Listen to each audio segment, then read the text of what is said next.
አንቀጽ 29 ላይ እንደዚህ ይላል ከእነዚያ መጽሐፍን ከተፈቱ ሰዎች በአላህና በመጨረሻው ቀን የሚያምኑትን አላህና መልእክተኛው እርም የማያደርጉትንና እውነተኛውንም ሃይማኖት የማይቀበሉትን እነርሱ የተዋረዱ ነው ግብርን በእጆቻቸው እስከሚሰጡ ድረስ ተዋጓቸው ይላል። ምንድነው በእስልምና በእስልምና አላህ ብቻ ሳይሆን መልእክተኛውንም ጭምር የፈረደው ነገር መልእክተኛው የአላህ መልእክተኛ ማለት ነው የፈረደው ነገር ጭምር እንደሚሆን ይናገራል። ሌሎች ማስረጃዎች አሉ። ቁርአኑ ማስረጃ እንደሆነ ይናገራል። አንደኛ የእስልምና ምንጭ መረጃ እንደሆነ ምን ትቀበላለህ? አናሰማ ትሰማለህ አይታየኝም። ማን አንተ ትሰማለህ? ኦኬ በጣም ጥሩ። አሁን ጎበዝ ልጅ ቁርአንና ሐዲስ የእስልምና የመረጃ ምንጮች ለመሆናቸው በቂ ነው። ችግር የለም። አሁን ደግሞ ተፍሲርና የዑለሞች ንግግር የእስልምና ሃይማኖት የመረጃ መሰረት ናቸው የሚለውን አሳየን። ያላ አውጣ። በቃ እሱን ከተቀበልከኝ ዋናው የማመጣው ማስረጃ አድርጌ የማመጣው ሐዲስ ነው። አዳምጥ አንዴ። እሺ ወደ ተፍሲር ልቀጥል። በልቆ አንዴ አዳምጥ። ተፍሲር የእስልምና ሃይማኖት የመረጃ መሰረት ነው የሚለውን አሳየን። ያላ ከዛ ወደ ማስረጃ ትሄዳለህ። ያው ያዳመጥኩ ችግር የለም። ላሳይ ተፍሲር የሚለውንም ላሳይ። እሺ ይታያል። በጥያቄም አይመጡብህም እውነተኛውን መልስ መልካሙንም ፍች የምናመጣልህ ብንሆን እንጂ ይላል ሱረቱል ፉርቃን አንቀጽ 33ኛው። ፍች የሚለው አረብኛውን ገብታችሁ ስትመለከቱ ምናልባት ማሳየት ስለሚቻል ተመለሰብኝ። ምናልባት ማሳየት ስለሚቻል አረብኛው ተፍሲር ይለዋል። ተፍሲርን ማምጣት እንዳለባቸው ይናገራል። ምን አሳየው? ቁርአን፣ ሐዲስ፣ ተፍሲር። አንድ ከእሱ ጋር ተፍሲር ሲል እዚህ ቦታ ላይ ይህ ተፍሲር ከማን ነው?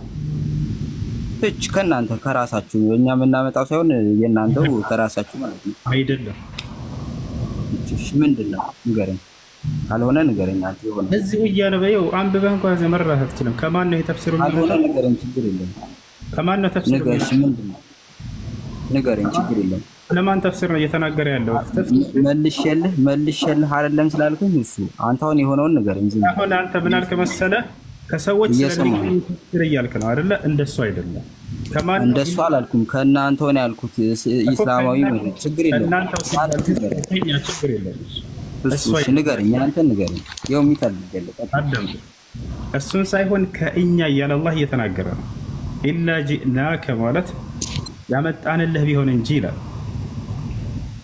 ስለዚህ አንተ ያሰብከው ምንድነው? የሰዎችን ተፍሲር የሚናገሩት አለ አይደለ? አይልም። እሺ አሳየኝ። እዚሁ አሳየኝ። በቃ የምናሳየው ያመጣንልህ ቢሆን ያመጣንልህ ከማን ነው የሚመጣው? እሺ ያመጣንልህ ቢሆን ከማን ነው የሚመጣው? ያመጣንልህ የሚለውን አሳየኝ። እሱ ይላል ወይ? ያሳየኝ። ያመጣንልህ የሚለውን ያመጣንልህ ተረጋግቻለሁ። እሺ ተረጋግቻለሁ። አሳየኝ። በጥያቄውም እውነተኛውን መልስ ያመጣንልህ ያው የምናመጣልህ ብንሆን እንጂ አለው። ከማን ነው የሚመጣው? አንተ ያልከው ግን ያመጣንልህ ነበር። እየደጋገምኩት ነበር። አየህ ያመጣንልህ ያልከው የለም አይደል? ያው የምናመጣልህ እሱ ራሱ ነው። ከማን ነው የሚመጣው ተፍሲሩ? ከማን ነው? ችግር የለም። እሺ ከኛ ከሰዎች ነው የሚመጣው ተፍሲሩ ወይስ ከአላህ ነው የሚመጣው ነው ጥያቄው። ችግር የለውም። እሱን እመልስልሃለሁ። ግን ያመጣንልህ ያልከው ቁርአን ውስጥ የለም ነው ያልከው። የምናመጣልህ ያው ከላይ ይታያል። አንተ ያልከው ግን የሚለው የምናመጣልህ ነው። እሺ ቀጥል። ከማን ነው ተፍሲሩ የሚመጣው? ስለህ ምን ብለህ ነበር ቅድም የመለስከው? አንተ ያልከው ያመጣንልህ ነው። እሱ የለም ነው። እየሰማኸኝ ነው? አንተ ቅድም እዚህ ጋር ተፍሲሩ ከማን ነው የሚመጣው ስንልህ ከእናንተ አንተ ያልከው የለም። ተናግሬያለሁ። በጣም ጥሩ። ስለዚህ የሚመጣው ወይስ ከአላህ ነው የሚመጣው? ከእናንተ ስልህ ኢስላማዊ መረጃ የሚለውን ጨምሬያለሁ። ምናልባት እኔ ተረዳሁት። አሁን እዚህ አመጣው ላይ ተፍሲር ብለህ አመጣሃል እዚህ አይደለ? አውራሽ እሺ ተፍሲር ብለህ አልተፈለገ እዚህ ቦታ ላይ አይደለ? አምጥቻለሁ። በጣም ጥሩ። ይህ ተፍሲር ከማን ነው የሚመጣው? በአንቀጹ መሰረት ከእናንተ ኢስላማዊ መረጃ ከእናንተ ስልህ መለስኩት። ከመናጸር በጣም ጥሩ። የሚለው ማን ነው? እንድንግባባ እሱ እንድንግባባ ማውራት ስላለብኝ ትንሽ አስወራኝ። እናመጣለህ ያለው ማን ነው? ተፍሲሩ ከማን እንደሚመጣ ይነግራል እያልኩ ነው። ከማን ነው? ለሙሐመድ ነው። ችግር አስባቡንም እነግርሃለሁ። በጣም ችግር የለም። አረ እያስወራኝ አይደለም እሱ። አትደረባደም። ቀጥልሽ። ያመጣንልህ የሚለው ግን አንተ ያልከው የለም። ያውና የምናመጣልህ ችግር የለም። ያው የምናመጣልህ የሚለው ያመጣንልህ የሚለው የለም። ያው ለመጨረሻ ጊዜ ማለት ነው። እሺ አውራሽ አውራ። ምን ብሎ አመጣ ይሄ ልጅ? አሁን የሚፈልገው ምን መሰላችሁ? ተፍሲር ሲባል እነዚህን ተፍሲሮችን የመረጃ ምንጮች ናቸው ብሎ ከዚያ ለመጣ ነው። ያ የእስልምና መሰረት ነው እያለን ነው አይደለም። እዚህ ቦታ ላይ ተፍሲር መቀበል እንዳለባቸው ብሎ እዚህ ጋር አመጣ። ገብቷቸዋል አይደለ? ችግር የለውም። ተፍሲር የሚለውን እዚህ መጣ። ይህ ተፍሲር ግን ከማን ነው የሚመጣው ስለው ጊዜ ከእናንተ አለ። አይደለም። እዚህ አላህ እየተናገረው ስለ ራሱ ነው። ከማን ነው የሚመጣው ይሄ ተፍሲር? የምናመጣልህ ብንሆን እንጂ ሲል ማን ነው አምጪው? ከአላህ እንጂ ከኛ ስለሚመጣ ከሰዎች ስለሚገኝ ተፍሲር አይደለም። ገብቶሃል አይደለም? ይሄን ለማለት ነው። እሺ ላውራ። እሱ አሁን መቼ ሳዘጋኝ ማርላ አታፍነኝ። ቢያንስ ትንሽ ደቂቃ እባክህ። ተፍሲሩ ከማን እንደሚመጣው እሷ ችግር የለውም እመልስልሃለሁ። ከእናንተ ስላስቀድሜ የመልሼልህ ነበር። ምናልባት ከሰማኸኝ ከእናንተ ስልህ እኔ ከምን አንጻር ነው የተረዳሁት? ኢስላማዊ መረጃዎችን ብዬ ጨምሬልህ ነበር። ምናልባት ከክርስትናው ነው ወይስ ከእስልምናው ነው ብለህ ያሰብኩት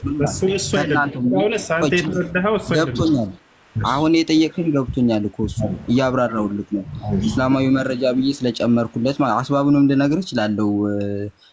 ለምን እንደዚያ ብሎ ቁረይሽ ሲጠይቁት አላህ ለምን እንደዚያ ብሎ እንዳወረደለት አስባቡንም ልነግርህ እችላለሁ። አላህ ነው የምናመጣልህ የሚለው። ሌላው ቅድም አንተ ያመጣንልህ የሚለው ቁርአን ውስጥ የለም። ያንን አይታል። የምናመጣልህ ነው የሚለው። የሌለውን አትበል። ልዩነት ምንድን ነው? ያመጣንልህ ከሆነ ያመጣለት ነገር አለ። የምናመጣልህ ግን ለወደፊት የምናመጣልህ እያለ ይገልጻል። ዞሮ ዞሮ ግን ከሌለ ቃሉ ከሌለ በቂ ነው። ቃሉ የለም አይደለ? ወደ ልዩነቱ እንመጣለን። ግድ የለም እሱ አትደረብ እንጂ ወላሂ ምን አይነት ተንኮል ነው የምትሰራው? ትልቅ ሰው አይደለህ እንዴ? ወደ ምን መጣ ይሄ ሰውዬ? እዚህ ጋር መጥቶ ተፍሲር ስለመቀበል ይሄ ተፍሲሮች አለ አይደለ? ተፍሲር ላይ እንዲያገኘን ወደሚሉት ነገር ለዛ ማስረጃ ሊያደርግ እዚህ ጋር ይመጣል። ተፍሲር መቀበል እንዳለብን ማለት ነው። እዚህ የሚናገረው ከማን ስለሚመጣ ተፍሲር ነው ብዬ ቀጥታ አስጠይቀው ከእናንተ አለ። አይደለም። ከና ከማን ነው? ከአላህ ስለሚመጣ ተፍሲር ነው አልኩ። የቱ ጋር ነው እንደሱ የሚለው? ያው እሱን አላልኩም። ያመጣንልህ የሚለው የቱ ጋር ነው ያለው ነው ያልኩት። አስባብ የምናመጣልህ ይላል። ችግር የለውም። ስለዚህ አሁን እናንተ ያልኩት የሚናገረው ቆይ ይሄ አንቀጽ የሚናገረው አዳምጥ፣ ረጋ በለ። ይሄ አንቀጽ የሚናገረው ከአላህ ዘንድ ስለሚመጣ ተፍሲር ነው ወይንስ አይደለም? አላህ ነው። ከአላህ ራሱ ነው እንደዚያ የሚለው። ላስረዳ ከምን አንፃር እንደዚያ ነው። በጣም ጥሩ መለስክ። በቃ ችግር የለም አይደለ? አሁን ስለዚህ አስወራኝ ጠየቀው። አንተ ምንድነው? አዳም ተረጋ በል።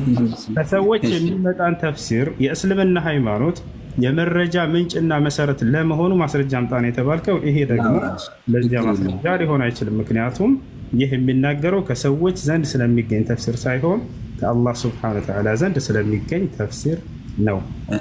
አሁን ላውራሽ አሁን እንዳታፍነኝ ስለሰማሁህ ማለት ነው። ያው እኔ ማስረጃ በነገራችን ላይ የዚህንም ተፍሲር ማየት ግድ ይለናል በሚገርም ሁኔታ። እሱን አሳያለሁ። ምናልባት የቁርጡቢ ምን እንደሚል በዚህ ዙሪያ ባይሆን የምናመጣልህ ማን ነው? ያመጣንልህ የሚለው የለም። የምናመጣልህ ነው የሚለው። እሱን እግረ መንገዴን አርሜ ማለፍ እወዳለሁ። ከዚያ ውጭ ያለው ግን ምንድነው? አላህ ነው የሚለው። እሱ ምናልባት ኢስላማዊ መረጃ ከእናንተ ያልኩት ከምን አንፃር እንደሆነ ነግሬሃለሁ። ክርስቲያናዊ ነው ወይስ ኢስላማዊ ብለህ እየጠየቅኝ ያለህ ራሱ መስሎኝ እዚያው አጠገብ ምን ብዬ መልሼልህ ነበር። ኢስላማዊ መረጃ ምና ከዚህ አንፃር እየጠየቅ ያለ መስሎኝ እንጂ አስባቡንም ጠፍቶኝ አላህ እንደዚያ እያለ ያለ አለመሆኑንም ጠፍቶኝ አይደለም። ለማንኛውም ሐዲስ የሚለውን ከተቀበል እንደዚህ መያያ ስለሌለብን ጥያቄንም ልጠይቅና ሰውም እንዲማር ሐዲስ ስለምትቀበል ወደ ሐዲስ ልለፋውን ልጠይቅህ ጥያቄ። ለማንኛውም የመረጃ ምንጮች ቁርአንና ሐዲስ ናቸው። ለሌላም ጊዜ እንዲሆናቸው ማለት ነው። ምናልባት ክርስትና ላይ ያላችሁ ሰዎች ተፍሲር ላይ ሰዎች ሊናገሩ ይችላሉ አይደለ? በዚያ ላይ ተፍሲር ላይ እንዲህ አገኘንና ይሄ ነገር የእስልምና ሃይማኖት ተፍሲር ላይ ሙፈሲሮች ሁሉን ነገር ያስቀምጣሉ። ከተፍሲራቸው ላይ ቁርአንና ሐዲስ ላይ የሚስማማ ካለ ትቀበላላችሁ። ከዚያ ጋር ካልሆነ ደግሞ ያንን ሰው ናቸውና የሰዎች ሀሳብ ነው የዛኔ ተቀበላቸው ያ ተፍሲር የግዴታ የቁርአን የእስልምና ሃይማኖት የመረጃ ምንጭና መሰረት ነው የሚለው አመለካከት ስህተት ነው አሁን ወደ ሐሳብህ ግባ ቀጥል ያላ አይ ሐዲስ ተቀበላለህ አይደለ ቁርአንም ተቀበላለህ እና ከዚያ በኋላ እንደገና ጨረስኩ ይበላል እሺ አሳውቅ ያላ ለመጨረሻ ጊዜ ያላ አውራ ለጥያቄ ቀጥታ አላህ አያት አለው የጀመርከው ጨርስ እንጂ እሱ ነው ጥያቄን ትተዋለሁ በቃ ቁርአን የሚለውን መጀመሪያ ገብተህ የጠየቁት ጥያቄ ነበር አይደለ በቃ ጨርሻለሁ ምን ነበር ጥያቄው ድጋሞ ስትገባ ጊዜ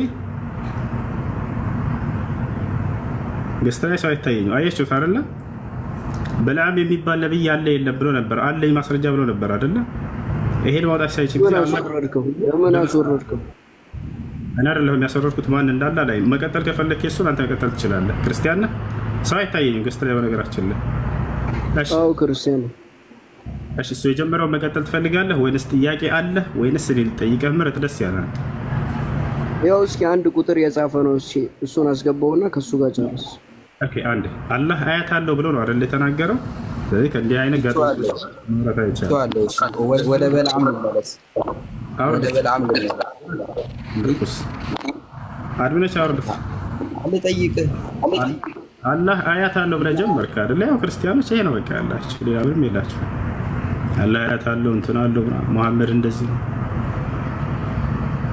ያው አንተ ደስ ባለ መንገድ መቀጠል ትችላለህ ሌሎቻችሁ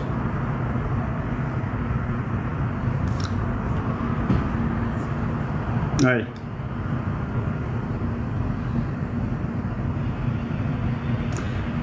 ማውራት ይፈልጋል ገስተላይ ሳይታየም ማውራት ይፈልግ ካለ መቀጠል ይችላል ክርስቲያኖች ኮሜንት ላይ በቃ እናንተ በአምላክና በነብያት የሚሳለቅ ለእናንተ በቃ እንትን አይደለ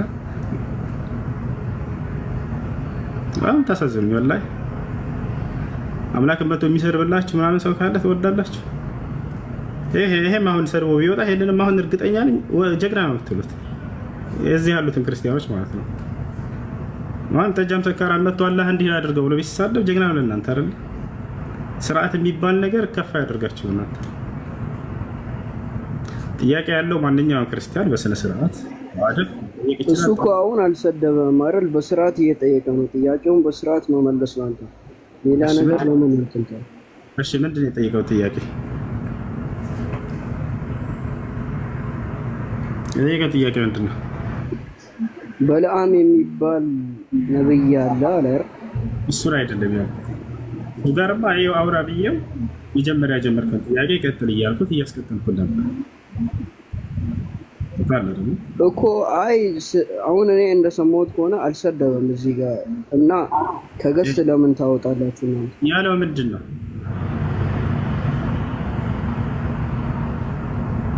በልዓም የሚባል ነብይ ነበር እንዴ ነው አይደለም እሱንም ማቀጠላልኩት እኮ አንተ እሱን ከፈለክ እንዲያወራ ያውና አውራ ብዬ ተራገረው ነበር ታቻለ አይደል ነገር ግን እሺ እግዚአብሔር ሚስት አለው ይላል መጽሐፍ ቅዱስ ምን ትላለህ አንተ ሚስት አለው እግዚአብሔር ሚስት አለው ወይ እግዚአብሔር አለው ሚስት እግዚአብሔር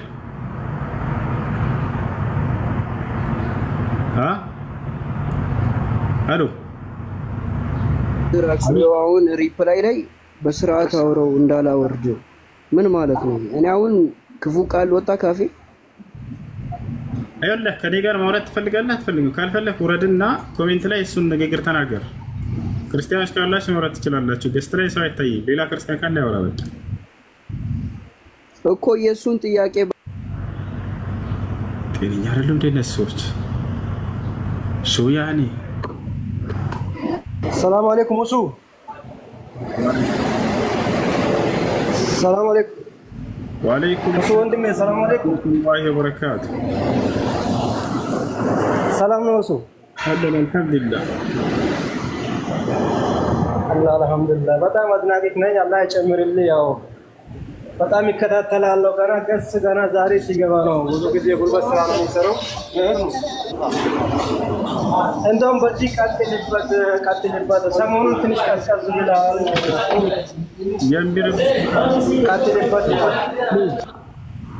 የሚረብሽ ቦታ ላይ ከሆናችሁ አትግቡ። እሺ፣ ከሚጮህ ቦታ ከሚረብሽ ቦታ ራቁ።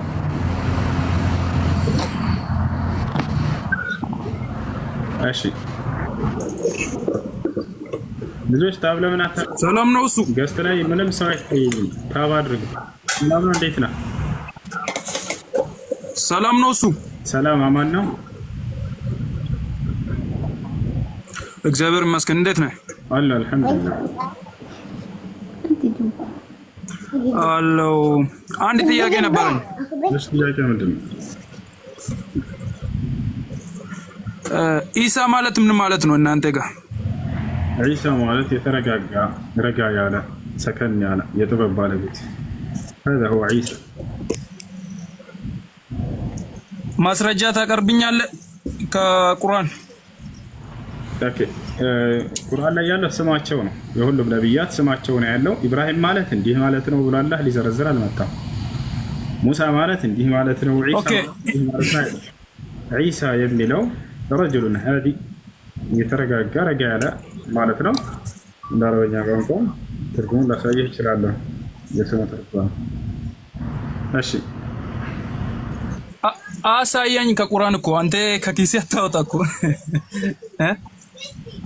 ለማር እኮ ነው። እንደዚህ ናቸው ያቻችሁ። አይ ከቁርአን ስጠኝ እያልኩኝ ነው። ምንድን ተሳሳትኩ እንዴ? ኦኬ ከቁርአን ምን ነው የምሰጠህ? ኦኬ እንደዛ ከሆነ የኢሳ የስሙን ትርጉም በቁርአን ላይ ካልተብራራ ለምንድን ነው በቁርአን ላይ ሁሉም ነገር ተብራርቶላችኋል ተብሎ የተቀመጠው? በአረብኛ ተብራርቶላችኋል ተብሎ ተቀምጧል። ስለዚህ ኢሳ ማለት ትርጉሙ ምን እንደሆነ አታውቅም ማለት ነው። ግን በመጽሐፍ ቅዱሳችን ላይ ኢሳ ኢየሱስ ክርስቶስ ምን እንደሆነ ያስቀምጥልናል። እሺ አንድ እንደሱ ከሆነ አብርሃም ማለት ነው ትርጉሙ እንደ መጽሐፍ ቅዱስ። አቤት አንተ ወደ ሌላ አትዳ። እኔ ኢየሱስ ማለት ምን እንደሆነ ከመጽሐፍ ቅዱስ አሳያለሁ። አንተ ኢሳ ምን እንደሆነ ከቁርአን አሳየን። እሺ ኢየሱስ ማለት ምን ማለት እንደሆነ አሳየን። ትልቁ ላይ አድርጉት። ላሳየህ? አሳየን። ኦኬ በትልቁ አድርገኝ። ከመጽሐፍ ቅዱስ አሳያለሁ። ቆይ 30 ሰከንድ።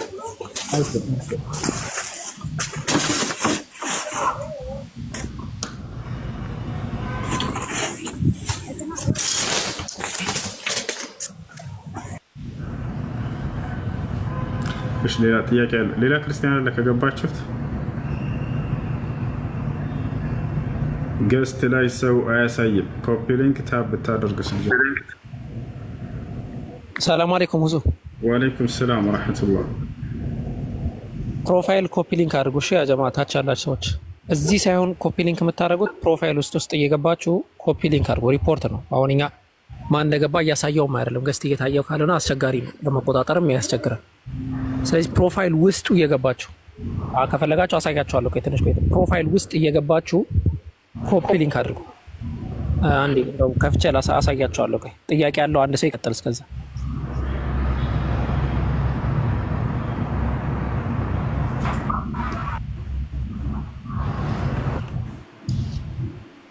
እሺ አላችሁ ሰዎች ያ ቀውም። ኦኬ ማቴዎስ ወንጌል አውጣ። ማቴዎስ ወንጌል ነው። ቶማስ ወንጌል ኦኬ ላውጣልህ። እኔ ላውጣልህ። ቆይ ትልቁ ላይ ነህ። ያላ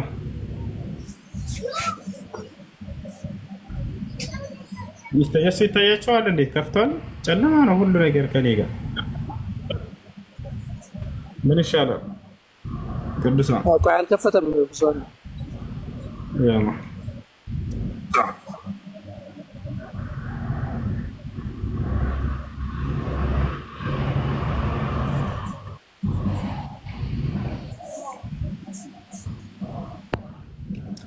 እሺ አንብባን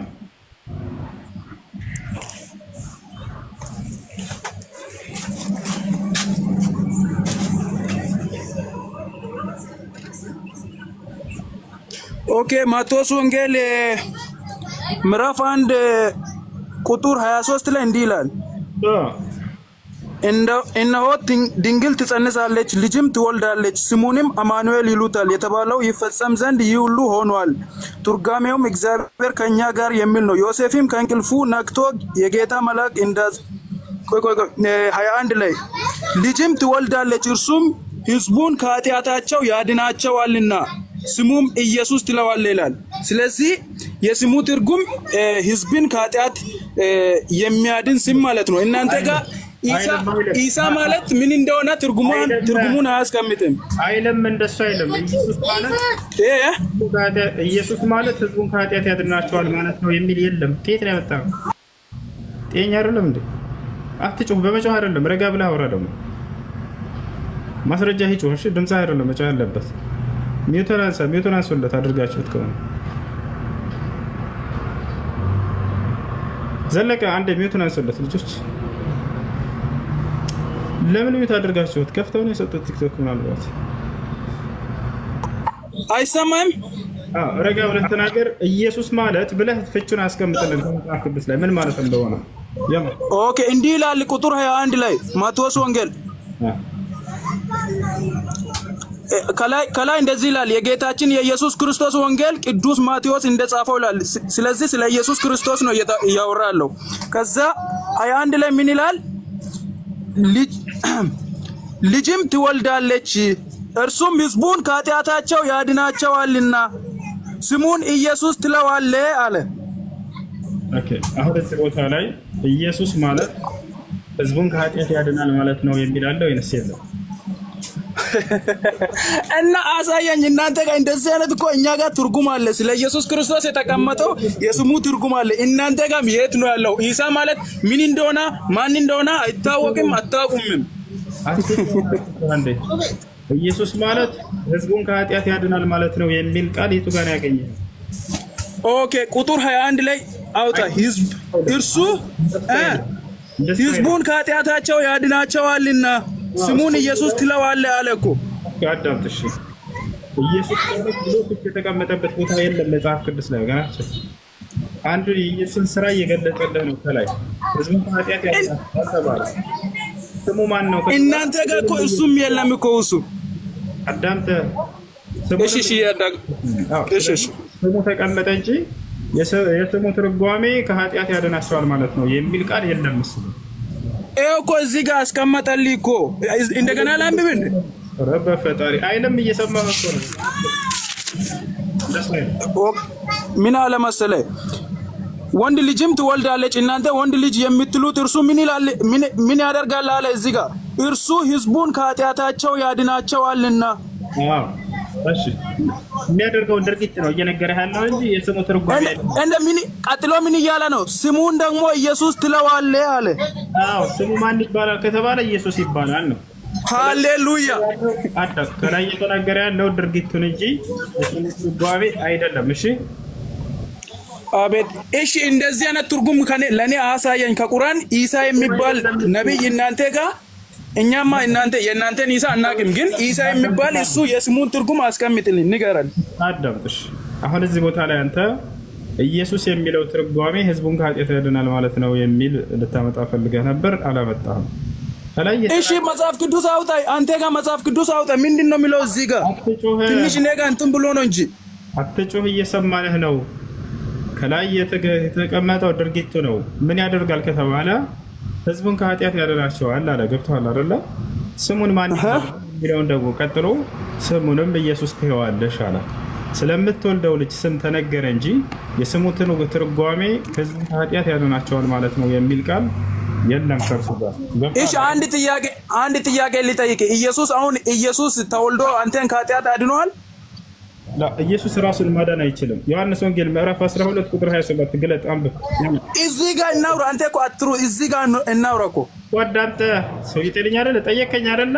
እኔ ልመልስልህ ደግሞ ኢየሱስ ከኃጢአት አድኗል ወይ አልከኝ። ራሱን ማዳን አይችልም ብዬ ማስረጃ ልሰጥህ ነው።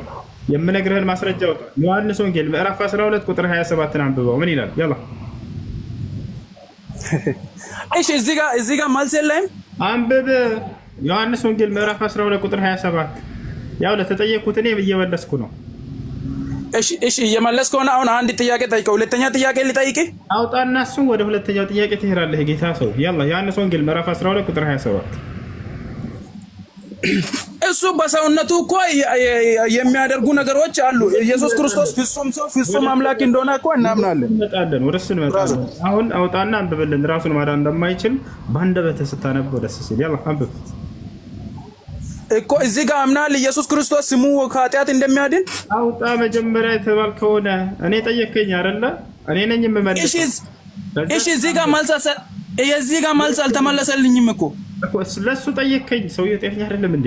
ጠየቀኝ። ኢየሱስ ከኃጢአት አድኖሃል አላዳነህም ወይ አልከኝ። አይ ራሱን ማዳን የማይችል ደካማ ነው አልኩኝና ማስረጃ ልሰጥ ነው። አሁን የሰጠውን ማስረጃ አውጣና ወደ ቀጣይ ትሄዳለህ። ደግሞ ይወጣል ዮሐንስ ወንጌል ምዕራፍ 12 እኔ እኮ የጠየኩት ጥያቄ እኮ ኢሳ የሚባል የስሙ ትርጉም ንገረኝ ነው ያልኩት። እዛ አልጠየኩም። ከዛ እኔ ደግሞ መጽሐፍ ቅዱስ ውስጥ ኢየሱስ ክርስቶስ የስሙን ትርጉም አሳየው። ጠየቀኝ አይደለ? ኢየሱስ ክርስቶስ ከኃጢአት አድኖሃል ወይስ አላዳነህም ብለህ ጠይቀኛል አልጠየቀኝም? አሁን እሺ ኢየሱስ ክርስቶስ ከኃጢአቱ እንደማያድን ራሱን ከኃጢአቱ እንደማያድን ታሳየኛለህ? ጠየቀኝ አይደል? እንደሱ ብለህ አድኖሃል ወይስ አላዳንከኝም አልከኝ። አይ ኢየሱስ ክርስቶስ ከኃጢአት ነው። አዳምጥ። ኢየሱስ ክርስቶስ ራሱን ማዳን አይችልም አልኩኝና ለተናገርኩት ደግሞ እኔ ማስረጃ ልሰጥህ ነው። ስለዚህ አንተ አሁን ምንድነው የምታደርገው? የምናገረውን ማስረጃ አውጣና አንብበው። ልክ የራስን ስታረብ እንደነበረ ዮሐንስ ወንጌል ምዕራፍ 12 ቁጥር 27ን አንብበው። ምን ይላል? ያላ ጌታ ሰበብ እና እንስማማ። እዚህ ኢየሱስ ክርስቶስ ራሱን ከኃጢአት እንደማያድን ነው የምታሳየኝ። ወደሱ እንመጣለን። ራሱን ማዳን እንደማይችል አድኖሃል አላዳንከኝ ከኃጢአቱ ነው። ወደሱ እንመጣለን። አንብበውሽ ከዚያ በኋላ ወደሱ እንመጣለን። ቀጥል።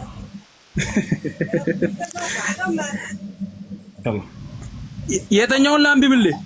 ዮሐንስ ወንጌል ምዕራፍ 12 ቁጥር 27 12 ቁጥር 27 ኢየሱስ ጌታ ነው። 27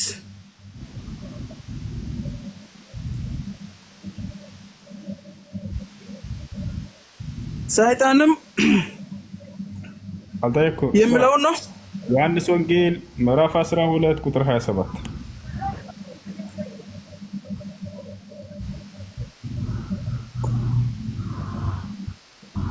እና እንደዛ ከሆነ እኮ ከ22 ጀምሬ ነው የሚያነብልህ።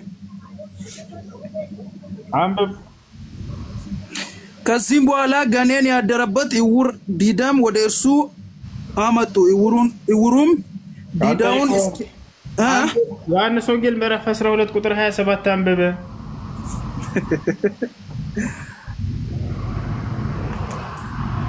ግን መጽሐፍ ቅዱስ እኮ እንደ አውዱ ነው የሚተረጎመው። ብራዘር ኢኔስ በቢኤል ዘቡል አጋንንትን የሚያወጣ ከሆኒው ልጆቻችን እያነበብኩ እኮ ነው። እሱን አልጠየቅኩህ። ዮሐንስ ወንጌል ምዕራፍ 12 ቁጥር 27 እና 12ን እኮ ነው 27ን እኮ ነው እያነበብኩ አለሁት። አውጣውሽ እስኪ ያሳየን። አቤት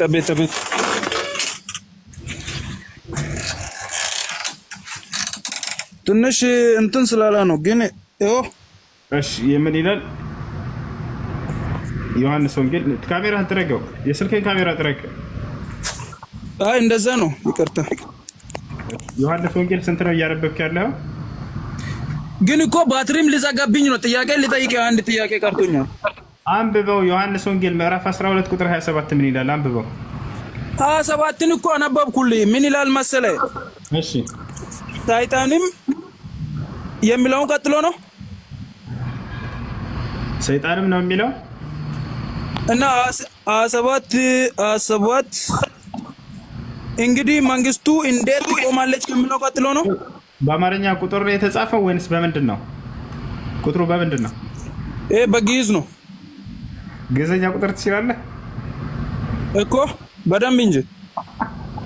እንደሱ አይደለም የሚለው። ዮሐንስ ወንጌል ምዕራፍ 12 ቁጥር 27 ኢየሱስ ክርስቶስ አምላኬ ሆይ አድነኝ እያለ እያለቀሰ የሚለምንበት ነው። አምላክ አንተ ምዕራፍ 27 ነው ቁጥር 27 ነው እያልከኝ ያለው? ምዕራፍ 12 ቁጥር 27 ምንድን ነው ታዲያ? የት ነው እያነበብክ ያለው አንተ? ይኸው 27 እዚህ እኮ ነው። አንድ እሺ፣ ምንም እና አይታይም። የት ነው እያነበብክ ያለው ወንድሜ? ቁጥሩ አይታይም፣ እርሱ ጋር ከኛ ጋር አይታይም። እሺ፣ ሞባይል ይዘሃል? የሞባይል አፕሊኬሽን ላይ ያለውን ትጠቀማለህ? ይኸው 27 አይታይም ብራዘር። አይ ስህተት ነው፣ እንደሱ አይደለም ወገናችን። ቁጥሩ ራሷን ታጣቀውም። እሱ የግሪክ ምንድን ነው ይሄ ግዕዝ? እሺ አንተ የአንተ መጽሐፍ ቅዱስ አሳየኝ፣ አውጣ አሳየኝ በቪዲዮ። አዳምጥሽ አቡከር አለ ሰው አለ ገስት ላይ ሰው አለ። አቡከር የለም። አስወድስ ማውጣት ይችላል ሰው የለም። እሺ አንዴ አሳየኝ በአንተ መጽሐፍ ቅዱስ ችግር የለም። እሺ እረጋዋለሽ ቀስ ብለህ ኮሜንቱን አንዴ ክፈቱላቸውና አድሚኖች መክፈት የሚችል አንድ ሰው አስገቡ። አድሚኖች አንዴ ገንት ኮሜንቱን ክፈቱላቸው። እንደውም ልጆች እኮ ከታች ፖስት ያደርጉልሃል። ችግር የለውም። እሺ በቃ ፖስት አድርጉለት። አንዴ ዮሐንስ ወንጌል ምዕራፍ 12 ቁጥር 27 ፖስት አድርጉለት። ተከታተል። እሺ ያደርጉልሃል። ፖስት አድርጉለት ልጆች። ኦኬ ዌት ትንሽ ቆይ ይቅርታ አድርግልኝ። ቆይ እኔ ማቴዎስ ነው የከፈትኩት። ኦኬ ዮሐንስ ወንጌል 12 ነው አይደል? አይ ትንሽ ባትሪ እየዘጋብኝ ስለሆነ እንትን ስለቸኮልኩ ነው ይቅርታ። ኦኬ 12 ቆይ እኔ ራሴ ከፍታለሁ ችግር የለውም። የአምላኬን ቃል አናፍርበትም ብራዘር። 12 ኦኬ 12:27 ምን ይላል? አሁን ነፍሴ ታውካለች፣ ምንስ እላለሁ? አባቴ ሆይ ከዚህ ሰዓት አድነኝ ይላል። እያለ ያለው ማን ነው? አድነኝ እያለ እየለመነ ያለው ማን ነው?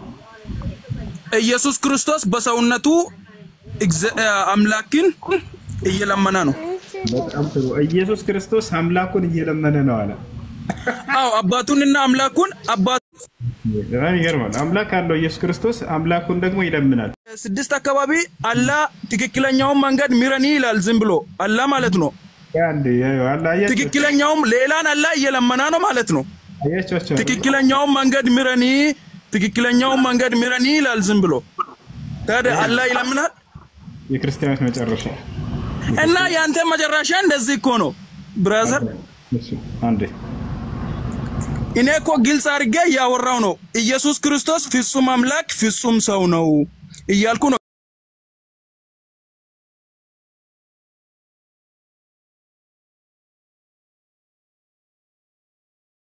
ምረኒ ይላል ዝም ብሎ በየቀኑ ማለት ነው። ይሄ ነው በቃ የክርስቲያን መጨረሻ።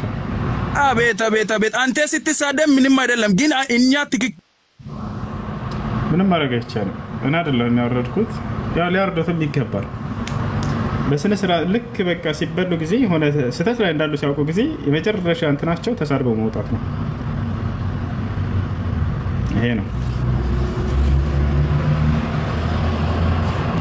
ተጠይቁ፣ በስነ ስርዓት አውሩ፣ በማስረጃ አውሩ። የምታምንበትን ነው እንድትናገር እያደረኩ ያለሁት። አምላክ አለው ወይ አልኩህ። አምላክህ አዎ አምላክ አለው። አምላክህ አላህን ይለምናል አልክ።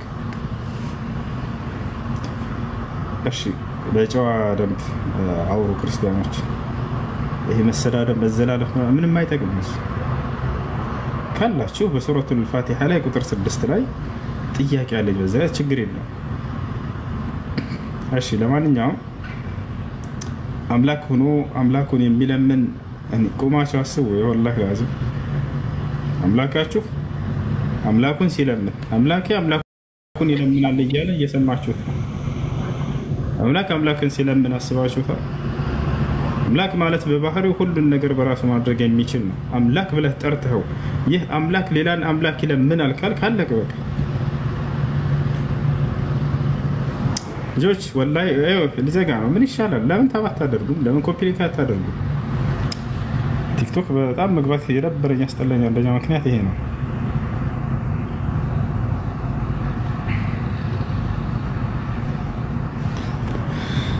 ገስት ላይ ሰው አይታየኝም ከገባሁ ጀምሮ ማለት ነው። እሺ ጥያቄ ኦኬ እንትን ከኃጢአት ህዝቡን ከኃጢአት ያዳነው ሌላ ነብይ ከነቢያቶች አንዱ እንደ ኢየሱስ ክርስቶስ ህዝቡን ከኃጢአት ያዳነው ሌላ ነብይ አለ? ያው ነብያችን ሰለላሁ ዐለይሂ ወሰለም ይሄ አዲስ ነገር አይደለም። ህዝብን ከኃጢአት ያዳነው አዲስ ብርቅ አይደለም። ይሄ መገለጫ ነብያት መገለጫ ነው። አላህ ሱብሓነሁ ወተዓላ በቁርአን ላይ ኢብራሂም እና ኢስማዒል በትንቢት ደረጃ አላህን ለመኑት ወደፊት የሆነ ነገር እንዲያሳካላቸው። ምን ለመኑት? ህዝቡን ከኃጢአት የሚያነጻ የሆነን መልእክተኛ ከዚች ሀገር ከመካ ምድር ላይ አስነሳና ላክ ብለው ለመኑት። ረበና ወበዐት ፊህም ረሱላን ሚንሁም የትሉ ዐለይሂም አያቲክ ወዩዐልሙሁም ልኪታብ ወልሕክመተ ወዩዘኪህም ኢነከ አንተል ዐዚዙል ሐኪም። ህዝቡን ከኃጢአት የሚያነጻ የሆነን መልእክተኛ አስነሳሉት። አላህም ቃሉን ፈጸመላቸው ለኢብራሂምና ለኢስማዒል ሁወ ለዚ በዐሰ ፊል ኡሚይነ ረሱላን ሚንሁም የትሉ ዐለይሂም አያቲህ ወዩዘኪህም ወዩዐልሙሁም ልኪታብ ወልሕክመ ወኢን ካኑ ሚን ቀብሉ ለፊ ضላሊን ሙቢን። ህዝቡን ከኃጢአት የሚያነጻን መልእክተኛ ላኩላችሁ እያለ ይናገራል። አዎ ነብዩ ሰለላሁ ዐለይሂ ወሰለም ህዝቡን ከኃጢአት የሚያነጹ ወዩዘኪህም ተብለው ተገልጸዋል። ይሄ ብርቅ አይደለም። መሲሁም ህዝቡን ከኃጢአት የሚያነጻ ተብሎ ቢገለጽ ይሄ ብርቅ አይደለም፣ የሚደንቅ ነገር አይደለም። ገብታችኋል አይደል? ነብያቶችን አምላክ የሚገልጽባቸው የሆነ መገለጫ ነው። ማን ነው ግን ኃጢአቱን የሚምረው ከተባለ ያ አምላክ ነው። ገብታችኋል አይደል? ወመን የግፊሩ ዙኑበ ኢለላህ፣ ከእኔ ከአላህ በስተቀር ማን አለ ኃጢአትን የሚምር አለ። የእነዚህ ነብያቶች ታዲያ ከኃጢአት ህዝብን ያነጻሉ ሲባሉ ምን ማለት ነው? ነብያት በሚያስተምሩ ጊዜ ነብያትን ትምህርት ሲከተል አንድ ሰው ከኃጢአት እየራቀ ይሄዳል፣ ወደ ጽድቅ እየቀረበ ይሄዳል። ኃጢአትን አስወገደ ይሄ ነብይ ማለት ነው። ከዚያች ምድር ላይ ጣዖታት ይወገዳሉ፣ አይመለኩም፣ አንዱን አምላክ ብቻ ይመለካል። ከዚያ ሰዎችም ከኃጢአት ይርቃሉ፣ የአምላክን ትእዛዝ ይፈጽማሉ። በማን? በዚያ ነብይ አስተምሮ ምክንያት። ስለዚህ ኃጢአትን አስወገደ ይሄ ነብይ ማለት ነው። ቦታውን መጥቀስ ቢተወረ ደስ ይላል። ያው ሁሉም ሰው እንዲሰማ ቦታውን ጥቀስ። ችግር የለም። ሱረቱል በቀራ ላይ ኢብራሂም ዓለይሂ ሰላም እና ኢስማዒል ረበና ወበዐት ፊህም ረሱላን ሚንሁም እያሉ የለመኑትን ላሳያችሁ። ሱረቱል በቀራ ላይ ታገኙታላችሁ።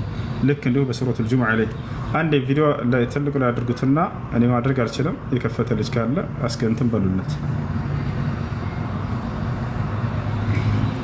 አውጣላቸው። ወዩዘኪህም ሱረቱል በቀራ ላይ አውጣ።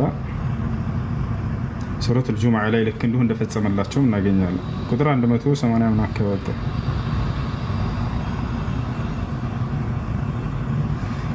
እሺ ቁጥር 129 ላይ ቁጥር 129 ሱረቱል በቀራ 129 ያው ጌታችን ሆይ አሉ አብርሃምና እስማኤል እንደሆኑ ከላይ አንድ ያሳያቸው። አብርሃምና እስማኤል እንደሆኑ ትንሽ ወረድ አድርገው፣ አይዋ ትንሽ ዝቅ አድርገው፣ ትንሽ አሁን 125 ነው። ያውና ኢብራሂምና እስማኤልም ማለት ጌታችን ሆይ ከእኛ ተቀበል እያሉ እየለመኑት ነው። ካዕባን ያንን መካ የሚገኘውን የሙስሊሞች የቂብላ የሶላት አቅጣጫን ሰርተው ካጠናቀቁና ከጨረሱ በኋላ ያው ኢብራሂምና እስማኤልም ጌታችን ሆይ ከእኛ ተቀበልና አሉ።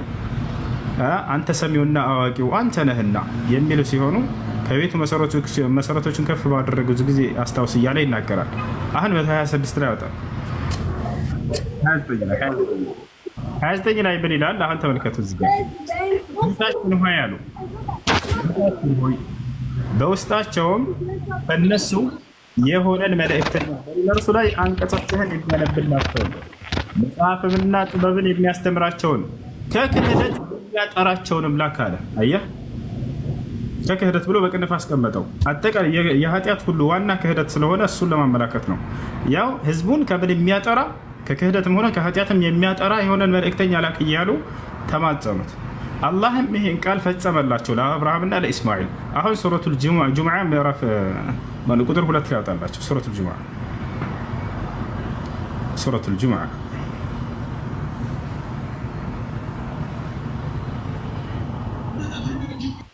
ኦኬ። ሱረቱል ጁሙዓ አራት ቦታ ላይ እናገኘዋለን። እንዳው አንድ ቦታ ላይ እንዳይመስላችሁ አራት ቦታ ላይ ከኃጢአት የሚያነጻ ብሎ ገልጿቸዋል። ሱረቱል ጁሙዓ ቁጥር 2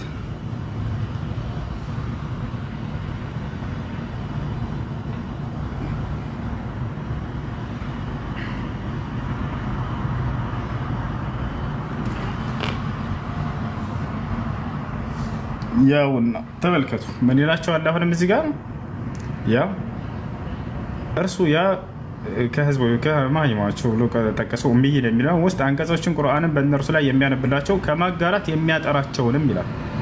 ያው ከማጋራት የሚለው በቅንፍ አስቀምጦት ነው። ከኃጢአት የሚያነጻቸው ወይንም የሚያጠራቸው ትልቁ የኃጢአት አይነት በአምላክ ላይ ማጋራት ነው እና ማጋራት የሚለውን አስቀምጦት ነው። ሌላም ቦታ ላይ ታገኛላችሁ። ሌላ ጥያቄ አለ? ሌላም ቦታ ላይ ልክ እንዲሁ ሱረቱል በቀራ 151 ላይ ታገኛለህ። ልክ እንዲሁ ሱራ አሊ ኢምራን 164 ላይ በዚሁ መገለጫ ነብዩ ሰለላሁ ዐለይሂ ወሰለም ሲገልጻቸው ታገኛላችሁ። ከኃጢአት የሚያነጻ ብሎ ገልጿቸዋል። እሺ ሌላ ጥያቄ ካለ ጠይቅ ትችላለህ። ስለዚህ እነሱ ኢየሱስ ክርስቶስ ከኃጢአት ያነጻሉ ማለት ነው? አዎ እንግዲህ ነብያቶች ለህዝቦቻቸው አንድ ቤት አድርጉት። ነብያቶች ቅድም እንዳልኩት ከኃጢአት ማጥራት ማለት ነው። መሲሁም ሆነ ነብዩ መሐመድ ሰለላሁ ዐለይሂ ወሰለም ቀደምት ነብያትም ህዝቦቻቸውን የአምላክን መንገድ ሲያስተምሩ ጊዜ ኃጢአትን ሲያስጠረቅቁና ሰው የዛኔ እነርሱን መንገድ ሲከተል የነብያትን መንገድ ኃጢአትን ደግሞ ሲርቅ ጊዜ ኃጢአትን አነጻህ ነብይ ማለት ነው። እርሱ በሰራው ስራ አማካኝነት ያ ማለት ነው እንጂ ኃጢአትን የሚምር ነው ማለት አይደለም። ኃጢአታቸውን የሚምርላቸው ቢሆን እሺ የዛኔ ነገር ግን እንደዛ አይደለም። ኃጢአት የሚያነጻ የሚያጠራ ማለት ህዝቡን ከኃጢአት የሚጠሩበትን የሚነጹበትን መንገድ የሚያስተምር ማለት ነው። ማነው ኃጢአትን የሚምረው ከተባለ አንዱ አምላክ ነው። እዚህም ነው እንደናንተ እምነት ምናልባት የምታውቁ ከሆነ መጽሐፍ ቅዱስ ላይ ምን ይላል? የአባት ወይ የሚያደርጉትን ያውቁምና ይቅር በላቸው አለ። ይቅር ባይነትን ለማን ሰጠ? ለአብ ሰጠ። ያረላ ማነው ኃጢአትን ይቅር የሚለው? እርሱ ነው። ገብቷል አይደል? አይ እኔ ይቅር ብያቸዋለሁ ብሎ እዛ ማለት ይችል ነበር አምላክ ቢሆን ኖሮ። ነገር ግን ይሄን አላላቸው። ይሄ ነው ሲመጡም ጊዜ ሰዎች ኃጢአታቸው ተሰርዮላቸዋል ሂዱ ይላቸዋል። ቁሙ መግፉር ለኩም ነብዩ ሰለላሁ ዐለይሂ ወሰለም ልክ እንዲሁ ኃጢአታቸው ተምሮላቸዋል ሂዱ ይሏቸው ነበር። ሰዎች እናንተ የገነት ናችሁ ሂዱ ይሏቸዋል። ገነትን የሚሰጠው ነብዩ መሐመድ ነው አምላክ ነው ማለት ነው አንልም። ለዛ አንልም። አምላክ በእነርሱ በኩል የሚያደርገውን ስራ የሚናገረውን ያን እያስተላለፍ እንጂ ሌላ አይደለም። እንደአጠቃላይ ኃጢአትን የሚምራ አንዱ አምላክ ነው። ነብያቶች ምንድናቸው ከተባለ መሲሁም ነብዩ ሰለላሁ ዐለይሂ ወሰለም ህዝቦቻቸውን ከኃጢአት የሚያጠሩ የሚያነጹ ሲባል ጊዜ በትምህርታቸው ሰው ሲከተል ጊዜ ያንን ከኃጢአት ሲርቅ ወደ ጽድቅ ሲመጣ ህዝብን ከኃጢአት አጠሩት ማለት ነው። ይሄ ማለት ነው። እሺ ኦኬ። ስለዚህ ምንም አይነት ልዩነት የላቸውም ማለት ምን አልከኝ? ምንም አይነት ልዩነት የላቸውም። አዎ ከኃጢአት ህዝቦቻቸውን በማጥራት ረገድ ሁሉም በማስተማር ህዝቦች የነሱን መንገድ ሲከተሉ ጊዜ ከኃጢአት ያጠራል። ትምህርታቸው የነብያቶች ትምህርት ኢስላም ነው። ያ አንዱ አምላክ በብቸኝነት ማምለክ በእርሱ ላይ ቅንጣትን አለማጋራት። አየህ ይሄን ሰው ሲከተል ጊዜ ከኃጢአት የሚጠራበትን የሚነጻበትን መንገድ ያዘ ተከተለ። ይሄን ደግሞ ነብያቶች ያስተምራሉ። መሲሁም ይሄን ያስተምር ነበር ለህዝቦች ያለ ማለት ነው ትምህርታቸው እንጂ ከኃጢአት የሚያነጻው እነሱ በራሳቸው ያጠራሉ ማለት አይደለም።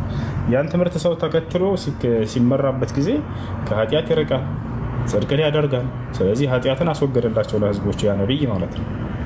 ያ ሌላ ከስሞቻቸው መካከል ነብዩ ሰለላሁ ዐለይሂ ወሰለም ስማቸው ራሱ አልማሂ የሚል ስም አላቸው።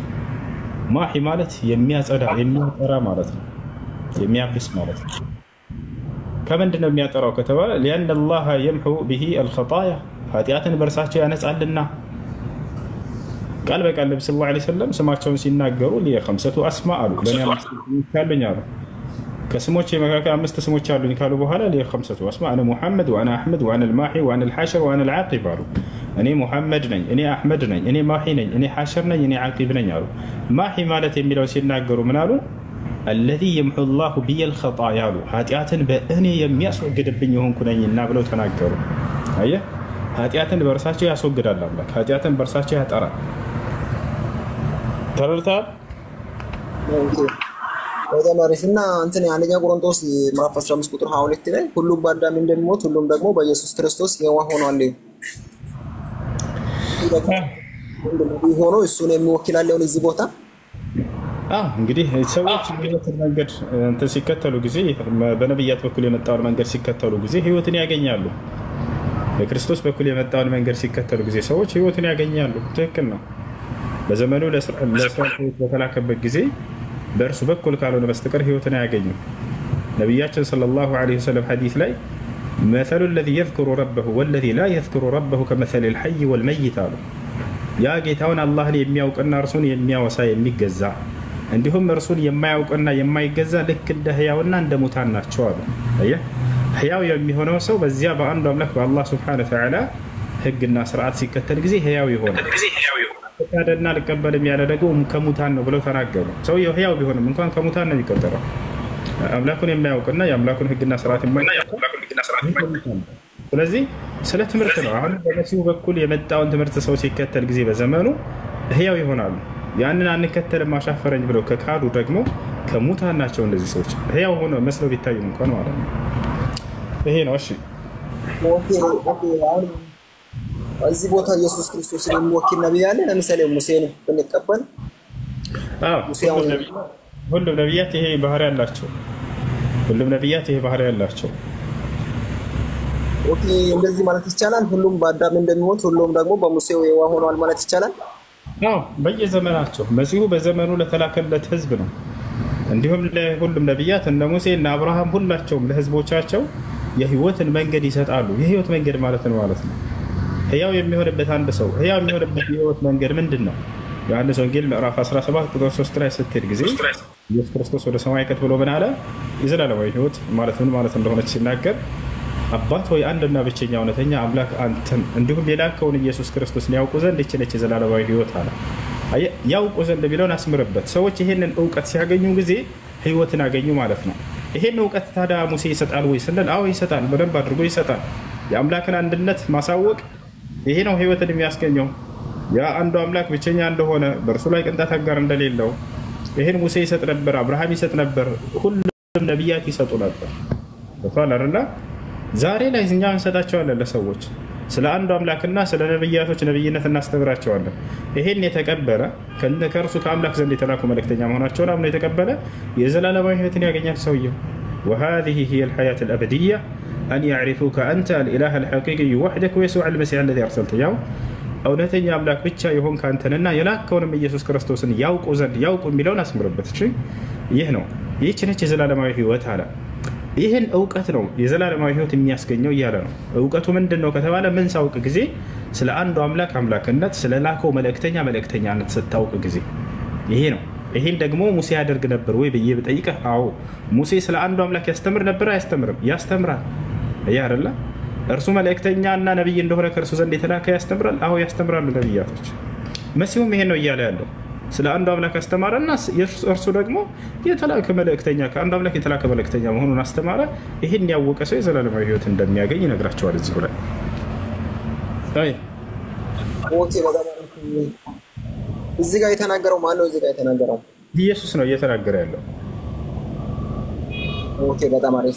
አንዴ ኦኬ መጨረሻ እንትን ትንቢተ ኢሳይያስ ምዕራፍ 9 ቁጥር 6 ላይ ያለውን እሱን ብቻ አስረዳና ከዛ እንጨርሳለን።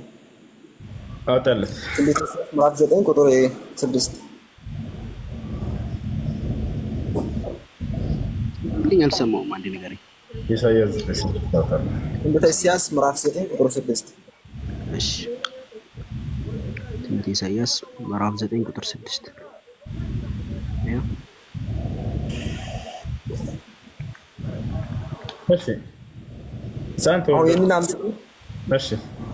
ሕፃን ተወልዶልናል፣ ወንድ ልጅን ተሰጥቶናል፣ አለቅነትም በጫንቃው ላይ ይሆናል። ስሙም ድንቅ መካር፣ ኃያል አምላክ፣ የዘላለም አባት፣ የሰላም አለቃ ተብሎ ይጠራል ይላል። ኦኬ የመጀመሪያው ምን አልከኝ? ማውራት ከፈለክ አውራ፣ ችግር የለውም። እንደውም ከአንተ ያለው ልስማና ከዚያ በኋላ ችግር የለውም። እሺ የመጀመሪያው ልታውቅ የሚገባው ነገር ምንድን ነው? የዛሬዎቹ ክርስቲያኖች ይህ ጥቅስ ለኢየሱስ ክርስቶስ የተነገረ ትንቢት ነው ብለው ያስተምሯቸዋል። ነገር ግን ከአዲስ ኪዳን ባለቤቶች ከአራቱም ወንጌላት ከአራቱ ወንጌላት ብቻ አይደለም ከነ ጳውሎስ መልእክቶች አንድ የመጽሐፍ ቅዱስ ጸሐፊ ከአዲስ ኪዳን ባለቤቶች ይህ ትንቢት ለኢየሱስ ነው ብሎ የተናገረና ይህ ትንቢት ለኢየሱስ እንደሆነ ያስቀመጠ አንድ አምጡልኝ ይበላቸው የለም።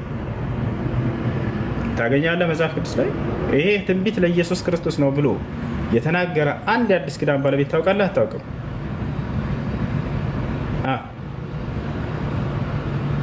እየጠየቅኩህ ነው አለ። ኦኬ ምን አልከኝ? ከአዲስ ኪዳን ጸሐፊዎች ከማቴዎስ ወንጌል፣ ከማርቆስ ወንጌል፣ ከሉቃስ ወንጌል፣ ከዮሐንስ ወንጌል፣ ከጳውሎስ መልእክቶች ከዮሐንስ መልእክቶች ይህ ትንቢት ለኢየሱስ ክርስቶስ ነው የተነገረው ብሎ ያስቀመጠ አንድ አለ ወይንስ የለም? አለው ይሄ እንደተፈጸመ መጽሐፍ ቅዱስ ይናገራል። ለምሳሌ ይሄ እዚህ ጋር የተናገረው ደግሞ በአዲስ ኪዳን ላይ ተፈጽሟል አይደል? አይደለም ጥያቄ እሱ ሳይሆን የአዲስ ኪዳን ባለቤቶች ምን ያደርጋሉ አይተህ ከሆነ በተለይ ማቴዎስ በመጽሐፉ ላይ እንዲህ ተብሎ ስለ ኢየሱስ ተጽፏል እያለ ብዙ ቦታ አስቀምጧል አይደለ? አማኑኤል ይሉታል ተብሎ እንደተጻፈ ምናምን እያለ ብዙ አስቀምጧል። አንዲት ቦታ የአዲስ ኪዳን ባለቤቶች ይሄ ጥቅስ ስለ ኢየሱስ ክርስቶስ ነው የተነገረው ብሎ ያስቀመጠ አለ ወይንስ የለም? ኦኬ እዚህ ጋር እንመጣለን። ኦኬ ትንቢተ ኢሳይያስ 43 እንሂድና ከዛ እዚህ እንመጣለን። ትንቢተ ኢሳይያስ 43 ቁጥር 1 ጨርሰን እንጂ መጀመሪያ ወገናችን እዚህ ተመልሰን እንመጣለን። እዛ ጋር የተናገረው ለማን ነው? እዚህ ጋር የተናገረው ደግሞ ለማን እንደሆነ ልዩነቱን እናያለን። ትንቢተ ኢሳይያስ 43 ወደ ምትፈልገው ትሄዳለህ። አሁን የተጠየቀውን መለስ። የአዲስ ኪዳን ባለቤቶች ይህን ጥቅስ ያውቁታል? ለኢየሱስ ክርስቶስ ነው ብለው አስቀምጠውታል ወይስ አላስቀምጡትም? ኦኬ ይሄ ለማን ነው የተናገረው? ከኢየሱስ ውጪ እኮ መጀመሪያ ስንጨርስና ስለ ኢየሱስ ነው ብሎ የተናገረ አንድ የአዲስ ኪዳን ባለቤት የለም በልና ከዛ ወደ ሀሳቡ እንሄዳለን። ወይስ ካለ ደግሞ ችግር የለም። ኦኬ ሉቃስ ወንጌል እንትን አዲስ ኪዳን አለ። ኦኬ ሉቃስ ወንጌል እሺ። ኦኬ ሉቃስ ወንጌል አንድ 30 አይ ቲንክ 1:30 ላይ 1:30 እሺ አውጣለህ። መልአኩም እንዲህ አላት፣ ማርያም ሆይ በእግዚአብሔር ፊት ጸጋ አግኝተሻል፣ አትፍሪ፣ እነሆ ትፀንሻለሽ፣ ወንድ ልጅም ትወልጃለሽ፣ ስሙንም ኢየሱስ ትይዋለሽ። ያው እንደዚህ ይላል። ምን አገናኘው? ይሄ ትንቢት ለኢየሱስ ክርስቶስ ነው ብሎ የተናገረ አለ ወይ ነው እኮ ጥያቄ። ትንቢት ስለነበረ ያ ትንቢት እኮ ከዳዊት ጋር እንደሚወለድማ ያው መጀመሪያም ስለተነገረ ከዛ ተወለደ እኮ ነው። አዲስ ኪዳን ይሄ ቃል እዚህ ቦታ ላይ ኢሳይያስ 9:6 ላይ የተነገረውን ጥቅስ ቢያንስ እንደርሱን አምጥቶ ይሄ በመጽሐፍ ይሄ የተነገረው ለኢየሱስ ክርስቶስ ነው ብሎ ያስቀመጠ የአዲስ ኪዳን ባለቤት አለ ወይንስ የለም ነው። አሁን አንተ እያመጣልኝ ያለው ስለ ኢየሱስ ክርስቶስ መወለድ መልአኩ ገብርኤል መጥቶ ያበስራትን ብስራት ነው እንጂ ስለተቀመጠው ትንቢት አይደለም። እኔ የጠየቀው ደግሞ እዚያ ጋር የተቀመጠው ትንቢት ለኢየሱስ ክርስቶስ ነው ብሎ የተናገረ የአዲስ ኪዳን ባለቤት አለ ወይንስ የለም ነው። ኢየሱስ ክርስቶስ እንደሆነ የአዲስ ኪዳን ባለቤቶች ይሄን ኢሳይያስ 9:6 ላይ ያለውን ትንቢት ለኢየሱስ ነው የተነገረው ብለው ተናግረዋል ወይ? ኢየሱስ ክርስቶስ እንደሆነማ እዚህ እኮ መልአክ መጥቶ ነገራት እኮ ሉቃስ ላይ ለኢየሱስ ክርስቶስ እንደሆነ ወንድ ልጅም ትወልጃለሽ እዚህ ጋር እንደተባለ ምንም አይነት ልዩነት የለውም እኮ አይደለም። መልአኩ ገብርኤል እዚህ መጥቶ እየተናገረ ያለው ስለምትወልደው ልጅ እያበሰራት ነው፣ እየነገራት ነው። እዛ ጋር የተነገረውን ትንቢት ነው ጥያቄ። ያ ትንቢት ለኢየሱስ ክርስቶስ ነው ብሎ የተናገረ የአዲስ ኪዳን ባለቤት አለ ወይ?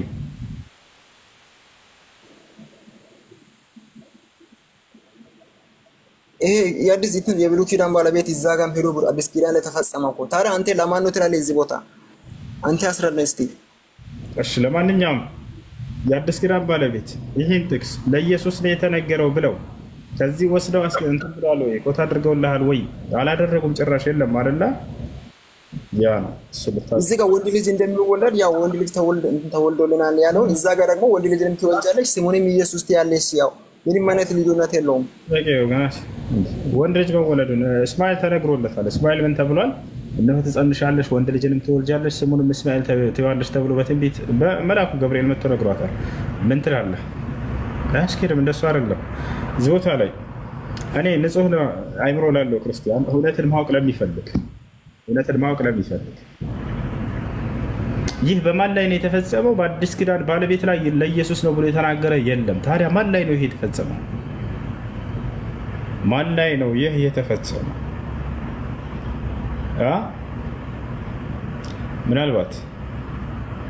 ምናልባት ያውና ወደ ነብይቱም ቀረብኩ እርሷም ጸነሰች ወንድ ልጅንም ወለደች ይላል። እንግዲህ እንደ መጽሐፉ እንደው ይሄ ነው ሊሆን የሚችለው ይታያል አይደል? ጸነሰች እርሷም ማለት ወዲያው እዛው ላይ ወንድ ልጅንም ወለደች እያለ ይናገራል። ስለዚህ ነው የሚናገረው እንደዚህ እንደ መጽሐፍ ካሉ። እዛ ቦታ ላይ ግን የተገለጸው በጣም ታላቅ ሰው ነው። አንዴ መልሰው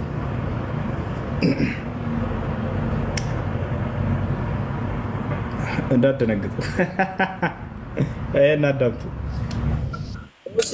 ችግር የለውም። ድንቅ መካሪ ኃያል አምላክ የዘላለም አባት ተብሎ ይጠራል። ከኢየሱስ ክርስቶስ ውጪ ሌላ ካለ ያው ችግር የለም።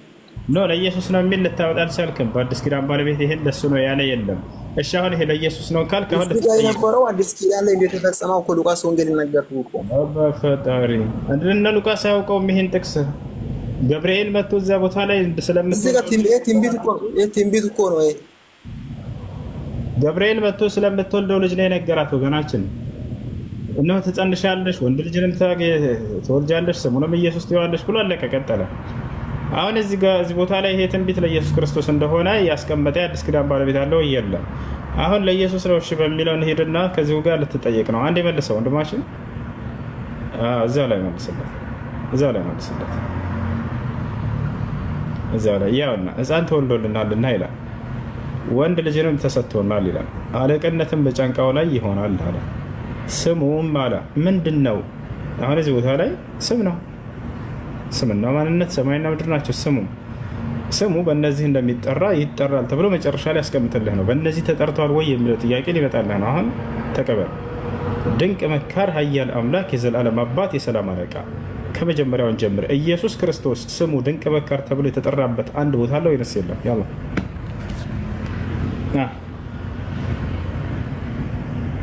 ኢየሱስ ክርስቶስ ድንቅ መካር ተብሎ የተጠራበት ቦታ አለ ተብሎ ይጠራል ብሎ ወጣን እንዴ? አለ። እሺ ኢየሱስ ክርስቶስ ድንቅ መካር ተብሎ ተጠርቷል። ድንቅ መካር እንትን እግዚአብሔር ድንቅ መካር ተብሎ ተጠርቷል አይደል? እግዚአብሔር ኢየሱስ ክርስቶስ ድንቅ መካር ተብሎ ተጠርቷል ወይ?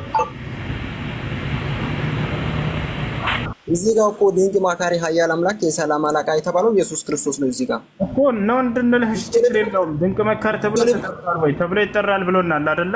ኢየሱስ ክርስቶስ ድንቅ መካር ተብሎ የተጠራበት አንድ ቦታ አለ ወይ አዲስ ኪዳን ላይ? እኔ እዚህ ጋር የተባለው ነው እንጂ ከአዲስ ኪዳን አይደለም። በጣም ጥሩ። ስለዚህ ትንቢት ተፈጽሟል ለማለት ሲፈጸም ማየት አለብን አይደለ? ነው ተጽፏል፣ በቃ ስለሱ ነው ብሎ ግን አያስኬድም እኮ እንደሱ ተብሎ ይጠራል እያለ ነው። የቱ ጋር ነው እንደሱ ተብሎ የተጠራው? ስሙም ድንቅ መካር። አጭርና ግልጽ ለማን ነው የተነገረው? በቃ እኔ ወላሂ ንጹህ ለሆኑ ክርስቲያኖች ምናልባት እውነትን ለምትፈልጉ ማለት ሳይሆን ማንስ ለማን ነው የተናገረው? እዚህ ቦታ ደግሞ ትንቢተ ኢሳይያስ ላይም 56 ላይም ያው ሄደን እናያለን። አዳምጥሽ እንግዲህ ይህ ለማን እንደተፈጸመ አልተገለጸም። ማምጣት ያለባቸው ክርስቲያኖች ናቸው። ለኢየሱስ ነው አሉን። ለኢየሱስ እንዳልሆነ ደግሞ በእነዚህ አሁን በተናገርኩት አንደኛ አዲስ ኪዳን ባለቤት ማንም ሰው ደፍሮ ይሄን ለኢየሱስ ነው ያለ የለም። እዚህ ጋር የተገለጸው ታላቅ አካል ነው። ማን ነው ይህ አካል? ሕፃን ተወልዶልናል አለ።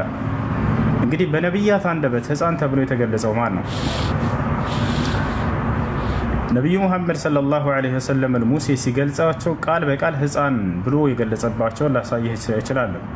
ነቢያችን ሰለላሁ ዐለይሂ ወሰለም ወደ ሰባቱ ሰማይ አድርገው በሄዱ ጊዜ ሙሳ ዐለይሂ ሰላም አገኛቸው። እንግዲህ የብሉይ ኪዳን ባለቤት ሙሴ ነው ብለህ ነው አይደል? ሙሴ ሲያቸው ጊዜ هذا غلام جاء بعدنا وله اتباع اكثر منا እነሆ ከእኛ በኋላ የመጣው ሕፃኑ ብሎ ገለጻቸው። ሕፃን የተባሉበት ለምንድን ነው?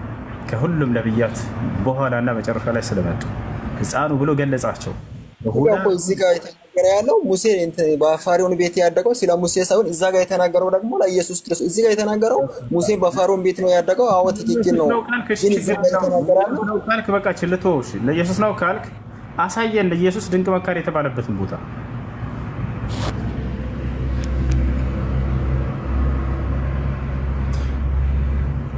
ታሳየናለህ።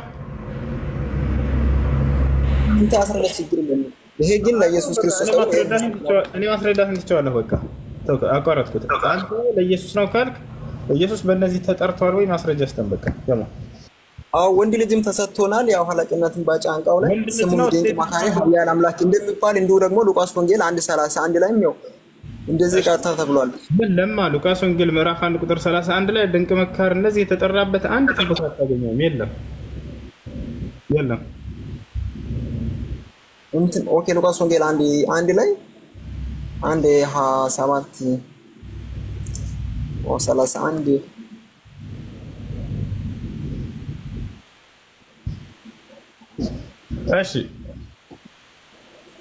እሺ ለማንኛውም አዳም እዚህ ጋር ምንድነው የሚለው? እርሱም ኦኬ እዚህ ጋር ምንድነው ብለው 32 ላይ እርሱም ታላቅ ይሆናል የልዑል ልጅም ይባላል ጌታ አምላክ የአባቱን ዙፋን ይሰጠዋል። አያ እዚህ ጋር ደግሞ ታች ምንድነው ብለው እንትን የቅድሙን ቦታ ትንቢተ ኢሳይያስ 9 እዚህ ጋር ምንድነው ብለው ጌታ አባቱም የዳዊትን ዙፋን ይሰጠዋል። እዚህ ጋር ደግሞ እንትን ምንድነው ብለው ታች 7 ላይ አያ እንትን በዳዊት ዙፋን በመንግስቱ ላይም አላቂነትን ይሰጣል። እዚህ ጋርና ሉቃስ ወንጌል ያለው ምንም አይነት ልዩነት የለውም አይደለም። አምላኩ ነው ስልጣን የሚሰጠው። ኦኬ 27 አንብብ። እዚህ ጋር 27 አንብብ። እዚህ ጋር እየተናገረ ያለው አምላክ እያለ ነው። እዚህ ጋር አንተ ያመጣው ጥቅስ ደግሞ አምላክ ለኢየሱስ ስልጣን ይሰጠዋል እያልክ ነው። ምንም የማይገናኝ ነው። ሰማይና ምድር ነው።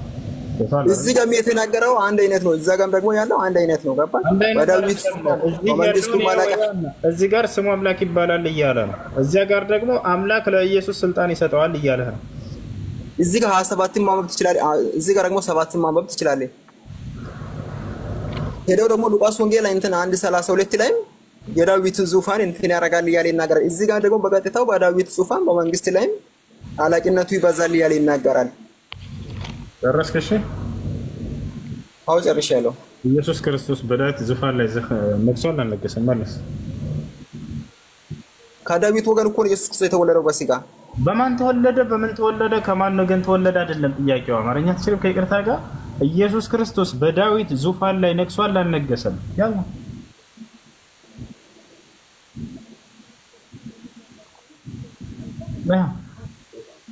መልስ እንጂ እንደምናገስ እኔ ሳይሆን መጽሐፍ ቅዱስ እኮ እየተናገረ እኮ ነው። እዚህ እኮ ኢየሱስ ክርስቶስ በዳዊት ዙፋን ላይ ነግሷል ወይንስ አልነገሰም?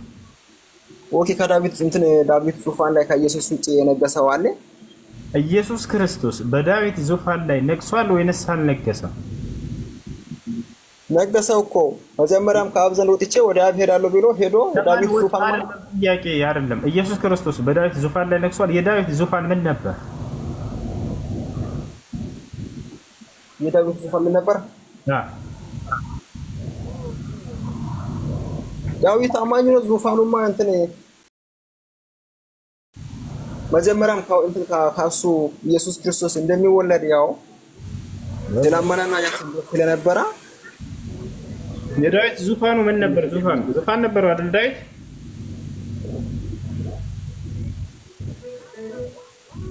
ኦኬ እዚህ ጋር አስረዳኝ አንተ እስቲ። አኔ መልስ ከሌለ የለም በልና ከዛ በኋላ ኢየሱስ ክርስቶስ አልነገሰም። አስለም በመሰረቱ ምንም አልነገሰም። ሳይነግስ ሊተከለ ኦኬ በዳዊት ዙፋን ላይ የነገሰው ማን ነው? እሱ ብቻ መልስልኝ። በዳዊት ዙፋን ላይ የነገሰው ማን ነው? ኢየሱስ አልነገሰም። እሱን ጨረስክ አይደለ? ኖ እሱ አንተ መልስ። አንተ ያው ማን ነው የነገሰው? እንትን ዳዊት ተመለስ ወደሚል እንትን አትበለኝ ወገናችን። ይኸውልህ ኢየሱስ ክርስቶስ በዳዊት ዙፋን ላይ ነግሷል አልነገሰም? እኔ ነገሳ አይደለም። አንተ መልስ። አንተ ነገሰ ብለህና ለኮ ቅድም በኢየሱስ ክርስቶስ ነግሷል ብለህ አሁን ደግሞ ነገሰ አልነገሰም ማለለም ትላለህ። ራስህን ለምን ተወሻለህ? ራስህን ለምን ታጭበረብራለህ? ወይኔ ምንም አላልኩም። ኢየሱስ ክርስቶስ በዳዊት ዙፋን ላይ ነግሷል ብለህና አይደለ? ነግሷል አልነገሰም? ይሄን መጽሐፍ ቅዱስ ይላል። አዎ ኢየሱስ ክርስቶስ ታዲያ ነግሷል? አዎ መጽሐፍ እንደዚህ ይላል። ግን በዳዊት ዙፋን ላይ ከእንትን የነገሰው ሌላ ሰው አለ? ኢየሱስ ክርስቶስ በዳዊት ዙፋን ላይ ነግሷል አልነገሰም?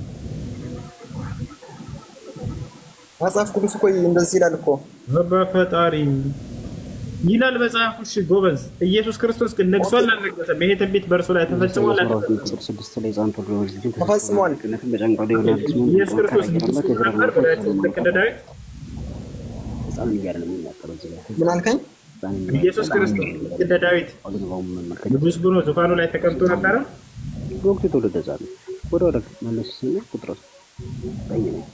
ማንም ያወራው ብዙ እንትን ብቻ ነው እያወራ ነው። እሺ ምንድን ነው አድሚኖች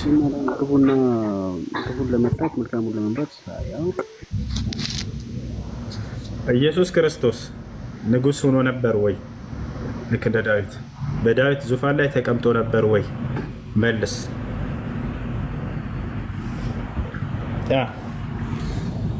አዎ ነገሰ እኮ። ኦኬ አያችሁ ኢየሱስ ክርስቶስ ንጉስ እንደነበረ እስኪ ማስረጃ ያሳየን። ኢየሱስ ክርስቶስ ነግሶ ልክ እንደ ዳዊት በዙፋኑ ላይ ተቀምጦ ሲመራ ነበር እያልከን ነው አይደለ? ኢየሱስ ክርስቶስ አልነገሰም። ኢየሱስ ክርስቶስ እንደገደሉት እንደሰቀሉት ነው አይደለ አንተ የምታምነው? እንጂ በአይሁዶች ላይ በፍጹም እንደ ዳዊት አልነገሰም። ኢየሱስ ክርስቶስ አልነገሰም? አዎ ኢየሱስ ክርስቶስ በዙፋኑ ላይ እንደ ዳዊት በዙፋን ላይ ተቀምጦ እያልክ ነግሷል እያልከን ነው። እንደዛ ያለበት ቦታ ካለ አሳየን፣ ችግር የለውም። ኢየሱስ ክርስቶስ እኮ ነገሰው እኮ የተከበረ እንኳን በአብ ቀኝ ነው ያለው። የሰው ልጅ ደግሞ እንደዚህ ቅዱስ ይላል። ስለዚህ ከዚህ የበለጠ ንግስና አይኖርም። ከዚህ የበለጠ እያበላለጥን ሳይሆን አሁን በዳዊት ዙፋን ላይ ተቀምጧል ወይ ነው ጥያቄው። የዳዊት ዙፋን የተባለው ቤት ነው ታዲያ። ስለዚህ የዳዊት ዙፋን የተባለው የአብ ቀኝ ነው ማለት ነው አይደለ?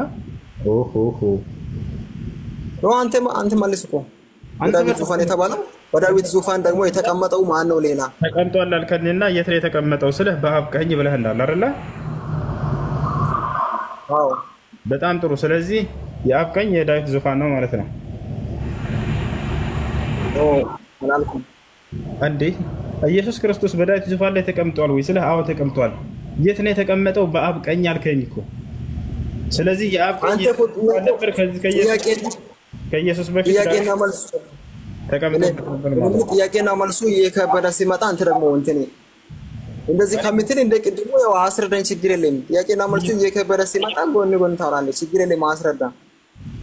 እኔ የከበደኝ መጥቶ ጥያቄው ለዛ እኮ ነው ጫፍ ጫፍ የምታወራው። ጫፍ ጫፍ አላወራሁም። አንተ ለኢየሱስ ክርስቶስ ነው አልከን። አስለን ይሄ በመሰረቱ የትንቢት ኢየሱስ ክርስቶስ ላይ አይሰራም። አንደኛ የመጀመሪያ ጠይቄ ያልመለስከው ምንድነው? ድንቅ መካር ተብሎ ተጠርቶ ይጠራል ተብሎ ተቀምጦለታል እዚህ ጋር። ኢየሱስ ክርስቶስ ድንቅ መካር ተብሎ ተጠርቷል ወይ አልኩህ። መልስ እሱ። ድንቅ መካር ተብሎ ኢየሱስ ተጠርቷል አልተጠራም? ያው እዚህ ጋር ተጠርቷል። በትንቢት እሱም የሰላም አለቃ ያው የዘላለም አባት ተብሎ ተጠርቷል እዚህ ጋር። በጣም ጥሩ። ኢየሱስ ክርስቶስ አዲስ ኪዳን ላይ ድንቅ መካር የተባለበትን አንድ ተስታ ያው እኮ እዚህ ጋር ሉቃስ ወንጌል 1:32 ላይ እርሱ ታላቅ ይሆናል የልዑል ልጅም ይባላል ጌታ አምላክ ያባንት። እሺ ሉቃስ ወንጌል ላይ ድንቅ መካር ተብሎ እንደተጠራ ማስረጃ አለ? የድንቅ መካር የልዑል ልጅም ይባላል ጌታ አምላክ። ሌላ ቃላት ጨምርልኝ፣ ወደ ቀጣዩ ቃል እንሄዳለን። ሉቃስ ወንጌል ላይ ድንቅ መካር ተብሎ ኢየሱስ ተጠርቷል ወይ? ድንቅ መካሪ ተብሎ የተናገረው እዛ ትንቢት ነው። እዚህ ጋር መጥቶ የልዑል ልጅ ይባላል ያው። ስለዚህ ድንቅ መካር ተብሎ ሉቃስ ላይ በፍጹም አልተጠራም አይደለም? ድንቅ መካሪ ተብሎ እዚህ ጋር አልተጠራም። እዚህ ጋር እንዴት ተናገረ? ሉቃስ አንተ ትንቢተ ኢሳይያስ ላይም የዳዊት ዙፋን ይሰጣል፣ እዚህ ጋር ደግሞ መጥቶ የዳዊት ዙፋን ይሰጣል። በቃ አንደኛ ድንቅ መካር ተብሎ አልተጠራም አልከኝ፣ እናመሰግናለን። አሁን ወደ ቀጣዩ እንሂድ። ኢሳይያስ ስንት ነበር ያለው? ሌላ ቦታ ሳይሆን እዚህ ሉቃስ ወንጌል ላይ ድንቅ መካሪ ተብሎ አልተጠራም እኮ። አልተጠራም። የትኛውም ቦታ ላይ ድንቅ መካር ተብሎ ኢየሱስ አልተጠራም አይደለ? እሺ አለቅነትም መካር ተብሎ አልተጠራም። እሺ ኢየሱስ ክርስቶስ ኃያል አምላክ ተብሎ ተጠርቷል? አዎ አምላክ ተብሎ ተጠርቷል። አምላክ ተብሎ ተጠርቷል አይደለም? ኃያል አምላክ ተብሎ ተጠርቷል ወይ? አምላክና ኃያል አምላክ ምን ልዩነት አለው? ስለ ልዩነቱ በኋላ እናወራለን። ተጠርቷል ወይ ተብሎ ይጠራል? ያው ትክክለኛ ጥያቄ ነው። መልሱ ደግሞ ትክክለኛ መልስ ነው። አበት ቦታ የለም። ቀጣይ እሺ የዘላለም አባት ተብሎ ኢየሱስ ተጠርቷል? የዘላለም አምላክ ተብሎ ተጠርቷል? አዎ ይጠየቅም። የዘላለም አባት ይላል ነው የሚለው ትንቢቱ። የዘላለም አባት ተብሎ ኢየሱስ ተጠርቷል? የዘላለም አባት ኢየሱስ ክርስቶስማ የዘላለም አባት እንደሆነ እናምናለን። አዎ ታምናለህ አታምንም? አይደለም ተጠርቷል ወይስ አልተጠራም? መጽሐፍ ላይ ነው ጥያቄው።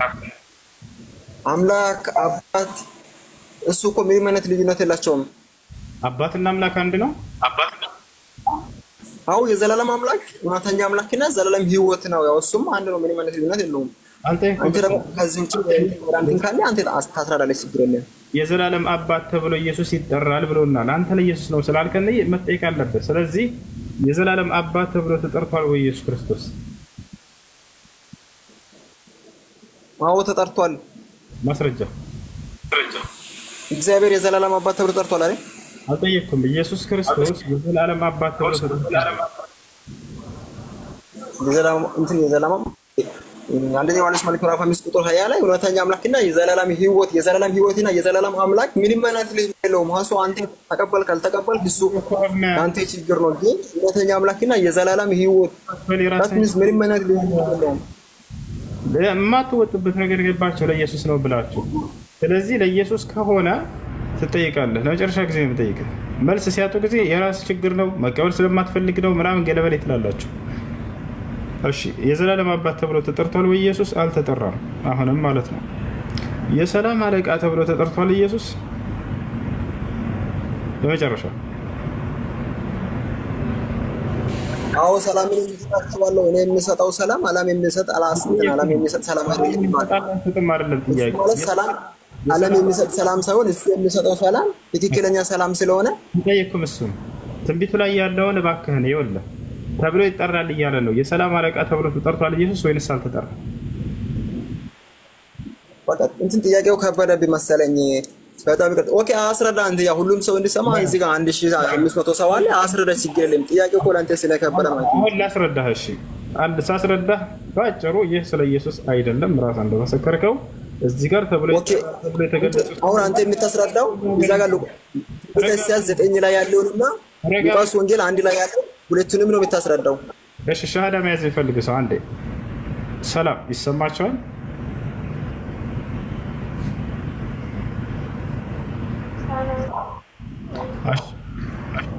እሺ ሻሃዳ መያዝ ይፈልግ ነው። አንዴ እንትን ልንገርህ እንትን ነው። መጀመሪያ እኔ ሙስሊም ነበርኩ። እሺ ከዛ በጣም አመመኝና እንትን አንዴ የሆነ ቦታ ስሰራ ትድኛለሽ ጴንጤ ሆኜ ምናምን ብለውኝ ነበረ ማለት ነው። እሺ ከዛ እንደዛ ብለውኝ መጀመሪያ አላመንኩም። በቃ ዝም ብዬ ጸልዩብን ምናምን ብያቸው እየጸለዩብኝ አልተሻለኝም ማለት ነው። ከዛ ሳታምኚ አይሻልሽም ምናምን አሉኝ። በጣም አሞኝ ነበረ ማለት ነው። ከዛ በኋላ መጨረሻ ላይ እሺ ብዬ አመንኩኝ። ከዛ ካመንኩ በኋላ ራሱ ለ2 ወር አክል ነው በእነሱ እንትን የቀጠልኩት ማለት ብቻ። እንደዚህ ሸሃዳ ስታስይዙ ምናምን ብዙ ጊዜ ሸሃዳ ይዛለሁ ማለት ነው። ግን እንደዚህ ማለትም ለመናገር በጣም ፈርቼ ነው። ይዘሽ ከሆነ ችግር የለም ሰው ማስያዝ አይጠበቅብሽም። በትክክል ይዘሽ ከሆነ በቂ ነው። እንደገና መያዝ አይጠበቅብኝም። በትክክል ከሽ እሺ እነሆ ሕፃን ተወልዶልናልና ወንድ ልጅም ተሰጥቶናል፣ አለቅነቱም በጫንቃው ላይ ይሆናል። ይህ ምን ተብሎ ይጠራል ይላል? ስሙም ድንቅ መካር ተብሎ ይጠራል ወይ? አልተጠራም። ኃያል አምላክ ተብሎ ተጠርቷል ወይ? አልተጠራም። የዘላለም አባት ተብሎ ተጠርቷል ወይ? ኢየሱስ አልተጠራም። የሰላም አለቃ ተብሎ ተጠርቷል ወይ? አልተጠራም። አንዲትም ቦታ ላይ አለቀ። ስለ ኢየሱስ ነው ብሎ ቢናገር ደፍሮ ያለ አይመስለኝም ከዚህ በኋላ።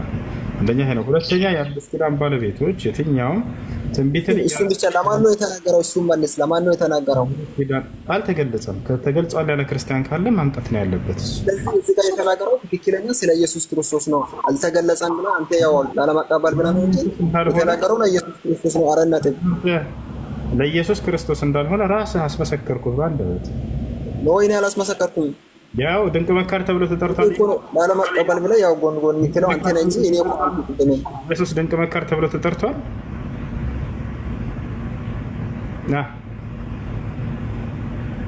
ተጠርቷል ወይ?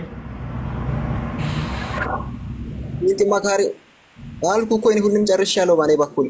አንተ መቀበልና አለመቀበል መካር ተብሎ ተጠርቷል። ያው ላስመሰክርህ ነው በድጋሚ ድንቅ መካር ተብሎ ተጠርቷል። አልተጠራም እና ተጠርቷል ካልክ ማስረጃ አውጣ። ይሄ ነው ለማንኛውም ለማን እንደተናገረ አንተ አታውቅም ማለት የለም። መጽሐፉ የሌለ ነገር ነው የጻፈልህ። መጽሐፉ ይወቀሳል እንጂ ምንም ሌላ የሚመጣ ነገር የለም። አንድ ትንቢት ተነግሮ ትንቢት ነው ካላችሁ ይህ ትንቢት በማን ላይ እንደተፈጸመ መጽሐፉ ሊያስቀምጥ ይገባ ነበር። ትንቢት ተነግሮ ያ ትንቢት ካልተፈጸመ ሐሰተኛ መጽሐፍ ነው ማለት ነው። እውነተኛ መጽሐፍ ትንቢቱ ሲፈጸም ይታያል። ሐሰተኛ መጽሐፍ ከሆነ ግን ትንቢት ተነግሮ አይፈጸምለትም። ስለዚህ መጽሐፍ ቅዱስ ሐሰተኛ እንደሆነ ይህ ትልቅ ማስረጃ ነው። እንደው ተፈጽሟል ያለ ክርስቲያን ካለ ማምጣት ነው። አይ ለኢየሱስ ነው አልክ አንተ። ኢየሱስ በእነዚህ ስሞች ተጠርቷል ወይ ብለን ስናይ መጽሐፍ ቅዱስ ላይ ወፍ አንዲትም ቦታ ላይ አልተፈጸመም። እዚህ ጋር ለሰው ቢሆን ለምሳሌ ኦኬ አንድ ጊዜ ያላስቸግረ ትንቢተ ኢሳይያስ 43ን አንድ ጊዜ ብቻ ከፈትና ከዛ በኋላ ያው እንጨርሳለን። አንዴ ብቻ ላስቸግረ ጨርሳል። አዎ ጨርሻለሁ። እዚህ ጋር ጥያቄው ካልተመለሰ መጣለች ይችላል። ትንቢተ ኢሳይያስ 43ን አንድ ጊዜ ብቻ ከፈትና ለተናጋሪው በግልጽ ይናገራል። ለኢየሱስ እንዳልሆነ ይሄን ተረዳህ ጨረስክ? ይሄ እኮ ለኢየሱስ ክርስቶስ እንደሆነ አዎ አምኛለሁ። ለኢየሱስ እንደሆነ የተናገረ አንድ ሐዋርያ አንተም እኮ ለኢየሱስ ክርስቶስ እንዳልሆነ ያው አላማንኪም። ስለዚህ ይሄ ጥያቄ መጽሐፉ ያንተ ስለሆነ ለኢየሱስ ነው ስላልክ አንተ ለኢየሱስ ነው የተነገረው ብሎ የተናገረ አንድ ሐዋርያ አለ ወይ? ማስረጃ አንተም እኮ የሐዋርያቶችን ስም እኮ አንተም አላወቅም። ያው እኔ ግን ለኢየሱስ ክርስቶስ ነው ብዬ አምኛለሁ። አንተ ግን ለኢየሱስ ክርስቶስ ማርልም ለማንም ማርልም ዝም ብሎ ነው የተጻፈው ብለሃልና ስለዚህ ችግር የለም። ይሄ ጥያቄ ይቅር። ለኢየሱስ ነው ካልክ አንተ ነህ ማምጣት ያለብህ። ሐዋርያቶች አንድ እንኳን ይሄ ለኢየሱስ ነው ብሎ የተናገረ አለ ወይ? ይሄ ነው እኔ እኮ ነገርኩህ እኮ ሉቃስ ወንጌል ምዕራፍ 1 እዚህ ጋር እንደተናገረው ወንድ ልጅ ተወልዶልናል እንደተባለው ሉቃስ ላይም ወንድ ልጅም ተወልዶናል ስሙም የልዑል ልጅ ይባላል ያው ተብሎ እንደተናገረ ያው እኔ ነግሬሃለሁ። ግን አንተ ያው እሱን አላማንኪም። ችግር የለም። ጥያቄው ይቅርና ትንቢተ ኢሳይያስ 43ን ይዲያው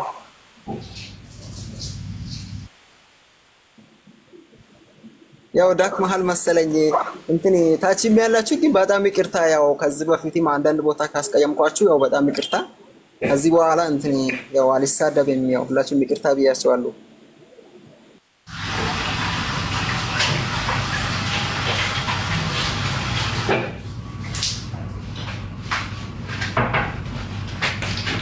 ይኸውልህ ማነው ስምህ አይታየኝም። ገስት ትንቢት ቀላል ነገር አይደለም። እሺ በመጀመሪያ ትንቢት ቀላል ነገር አይደለም። ትንቢት ነው ካልክ አንተ ይህ ትንቢት ተፈጽሟል ካልክ የተፈጸመበትን ቦታ ማሳየት ግድ ይላል። አይ በግምት ለኢየሱስ ነው ብለን እናምናለን በቃ አያስኬድም። እንደት ካልክ እሱን ካልክ ለምትጠይቀው ጥያቄ በቃ እኔ አልጠይቅም፣ ችግር የለውም። መጽሐፉ ላይ እንዲህ ተብሎ ይጠራል ተብሎ የተቀመጠበትን ቦታ ትሄድና የቱ ጋር ነው ታዲያ ኢየሱስ በእነዚህ የተጠራው ተብሎ ይጠራል እያለም ነው መጽሐፉ ብለህ ራስህ መፈለግና ማግኘት ትችል ነበር። ይሄን ለኔ እያገዝኩህ ነበር። የት ቦታ ነው እንዲህ ተብሎ የተጠራው እያልኩ። ነገር ግን የትም ቦታ ላይ እንደዛ ተብሎ አልተጠራም። ስለዚህ ይህ ትንቢት ኢየሱስ ክርስቶስን አይመለከትም ማለት ነው። ምክንያቱም በእነዚህ አልተጠራምና። አይ እኛ እንደዚህ ብለን እናምናለን ከሆነ አካሄድ እሱ የራሳችሁ እምነት ነው። ክርስቲያኖች እንደዚህ ብለው ነው ያሳመኗቸው። ነገር ግን አንዲትም ቦታ ላይ ኢየሱስ ክርስቶስ ነው ብሎ የተናገረ አንድ ሐዋርያ የለም። እንዲሁም ደግሞ ለኢየሱስ እንደሆነ የተነገረበት አንዲትም ቦታ ላይ የለም። ቀጥሉ። ኦኬ 43ን ቢጨምር ያው ግን ነገሩ ያው ሁሉም ሰው እንዲረዳ 43 ላይ የተናገረው ብቻ ቢጨምር ይሰማል። አንጽ ከብር ማፍ በጣም ሱፊ እሺ መስጂድ ነኝ ያለሁት። ኮሜንት ላይ አብዱልከሪም መጣ ሰራው አይሰማም መሰለኝ አይታየም። ይሄን ትንቢት ለኢየሱስ ነው ብሎ የተናገረ ሐዋርያ አለ እንደ አብዱልከሪም? ማስረጃ ያሌለው እምነት እንደዛ ነው እኮ ያገኙትን ነገር ነው። ይሄኛ ነው ያየኛ ነው ይሄኛ ነው። የሰው መጽሐፍ ነው ባይዘው ሳትወለዱ በፊት ኢየሱስ ሳይወለድ በፊት የነበረው መጽሐፍ ባይዘው ማለት እና ሁሉ አማርኛ ገበያ ተወጣጣለ እና ከባድ ነው እንደዚህ። አቻ አንጾኪያው ምንድነው እንትለይ ስለዚህ 6 ይሄ ትንቢት እኮ ነው። አብዱልከር በስርዓት የሚታወራ ከሆነ በስርዓት አውራ።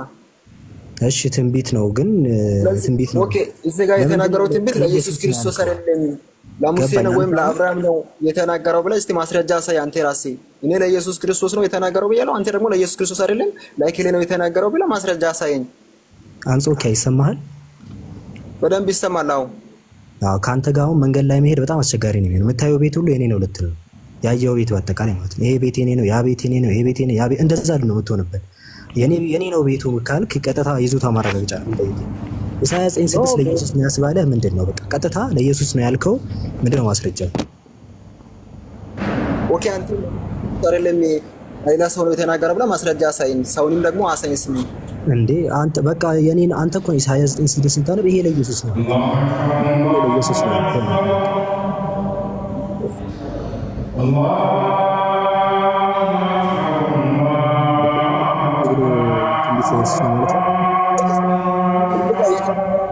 ቤተሰስ 53ን አንዴ ቢሰክፈትና ከዛ ነው ገና ልንጀምር ነው ምን ነው